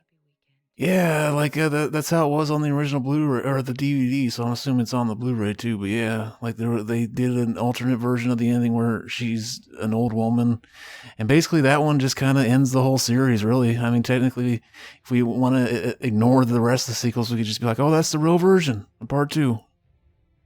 Yeah, I don't know why I don't recall that. I mean, maybe I should check it out after all this. Man, we got so caught up talking, I wanted to read some comments before it ended. Do you guys mind giving a couple minutes just to read a couple comments? I'll just read a couple. Is that okay? If you want. Okay, I'll just read a couple. Let's see. Dude, you've uploaded an old school License to Drive with Corey G. Is that Bat 30? Who's on that? Bat 32, Corey G, and Riverman. Is this the original BTM commentary? Technically, back in the day? It's one of them. Will says Corey G on Corey Feldman and Corey Haim. When is Revival House going to produce the 2 Corey's Revival starring Corey Feldman and Corey and the G? I mean, since I have no desire on talking to Corey G, never. Well, Corey G's amazing. Let's see. So Bloodless RVC, he's been commenting a lot lately, which I appreciate. It means he's going through the archives and whatnot. And I really like his comments because he's really honest. He gives really good feedback, and this comments, he actually gives some critical feedback, and I appreciate it, man. But on Halloween 2040, this is where he edited the comment. I saw the first comment pop up in my alerts, and he straight up said Zach. And then he probably thought that seemed like he was attacking. This is how I know he's a nice guy. And he edited it to where he doesn't really dox anybody. But this is what he says. Your buddy's taste in humor involving children is disturbing. Joking or not, he should think before he opens his mouth. I do, and then like for some reason I'm like, yeah, I should still say it because, I don't know why. It's terrible. It's akin to some kind of defense mechanism. Not that you're defending anything, but it's like that where you just resort to that. Maybe you feel like, hey, I don't know, maybe it's a nervous tick. Maybe he feels like this is the trigger I got to pull to be funny. Maybe Zach feels like this is what's expected of me because a lot of people appreciate that humor. And he's like, I don't know what it is, but I can be critical, or anybody could say things about that stuff. And I told him, I commented, I said, Zach, 95% of the time after we're done recording, Zach, he doesn't even have to be told. Zach will be like, man, why do I say this shit? And in the moment, it doesn't work to say anything necessarily because it's like pouring kerosene on a fire. It just makes him go harder. So remember at one point we introduced the concept of a safe word. So we didn't have to stop the flow of the podcast when Zach was going too far. We come up with a safe word and we say it. So Zach knows that's the word. Okay, I'm going way too far now with these jokes. Yeah, that's if I'm trolling too hard, not necessarily the, yeah. Oh, the trolling too hard? Gotcha. Let me see. They live okay, this is funny. I'm going to end with just a couple comments here. We got this person named Brittany Bracey, and this is like a Diana Prince thing. We were talking about this on Josh's show. You know how people just are assholes? Okay. I don't really, this is one of those things, right? She comments on They Live commentary, and she just says, y'all suck. Your channel proves it. Laugh emoji multiple times. Okay. Fair enough. Oh, yeah. All right. But then she also commented on an old status post I put where basically I just put a community post about, at the time, it was our episode of The Deep End that we had River on, and we were talking about the rape of 2 Coreys in that documentary and that whole thing. Because I remember Josh, you said we hadn't talked in a while. We did a deep end on that, right? And we were keeping it serious, and we were talking about just the allegations and stuff. And then she comes back and she goes to the trouble to look through our community tab to go, who sit and discuss rape? I'm glad y'all channels suck and no one likes y'all's laugh emoji multiple times. Damn. Like we weren't even like being trolly, man. Like we were talking. So you can't, that was my whole point of the post is we get demonetized and marked because we're talking about a serious topic. Who sits and talks about rape? Corey fucking Feldman. He made a fucking documentary about it. Well, I'm saying, to be honest with you, someone like Brittany Bracey is what's wrong. So you're saying that females shouldn't talk about being raped because you can't talk about rape in any context? Because that's what we were talking about. We were talking about saying all these rape victims to just shut their mouth and deal with it. I say no, Brittany. Yeah, shame on you. But yeah, it's just really silly. Last minute, I'll just 5-minute Encino Man commentary. I'm going to end it right here. Let's see. Another insult. He says, Gustavo Casieres on our 5-minute Encino Man clip Zach made. Bunch of douchebags. You guys are not likable. Awesome. He put likable in quotes as if we don't, I don't know, get it without the quotes. Anyway, I appreciate it. I thought it was fun to address the hate since it's relevant to what Josh and I were talking about and all this stuff. But are we really not likable? I don't know. It depends on if you're a baby. I imagine a baby wouldn't like you very much, Zach. Exactly. Yeah. But anyway, guys, thank you guys for listening, and thanks for sticking it out with us for cyborg exploitation, robo exploitation, whatever you want to call it. Thanks to everybody that's been on the shows this month. Goat, Josh, a couple of times, Will. Josh, you want to plug something before we go one more time? Yeah, just check out the R-Rated show on YouTube and the R-Rated Horror Commentary podcast on horrorphilia.com. And that's pretty much it.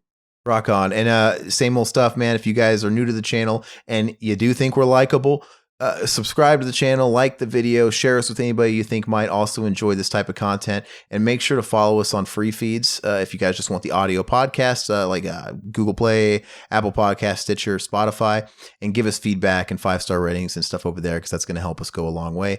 Other than that, everybody that's been around for a long time as well, thank you so much for continuing to support us, and keep the comments coming.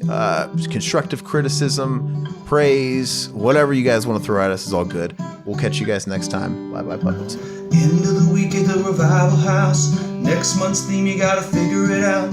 Italian zombies or Pauly Shore. A slasher with a knife and the girl next door. And one second in, get it all queued up and ready, hit play in 3, 2, 1. Bye-bye, puppets. Zach Pete in a solo cut band. Couldn't this camera's loving. Josh is Scott Vale and Riverman's babe.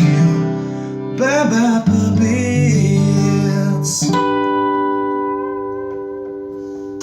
Sounds good, like this country used to.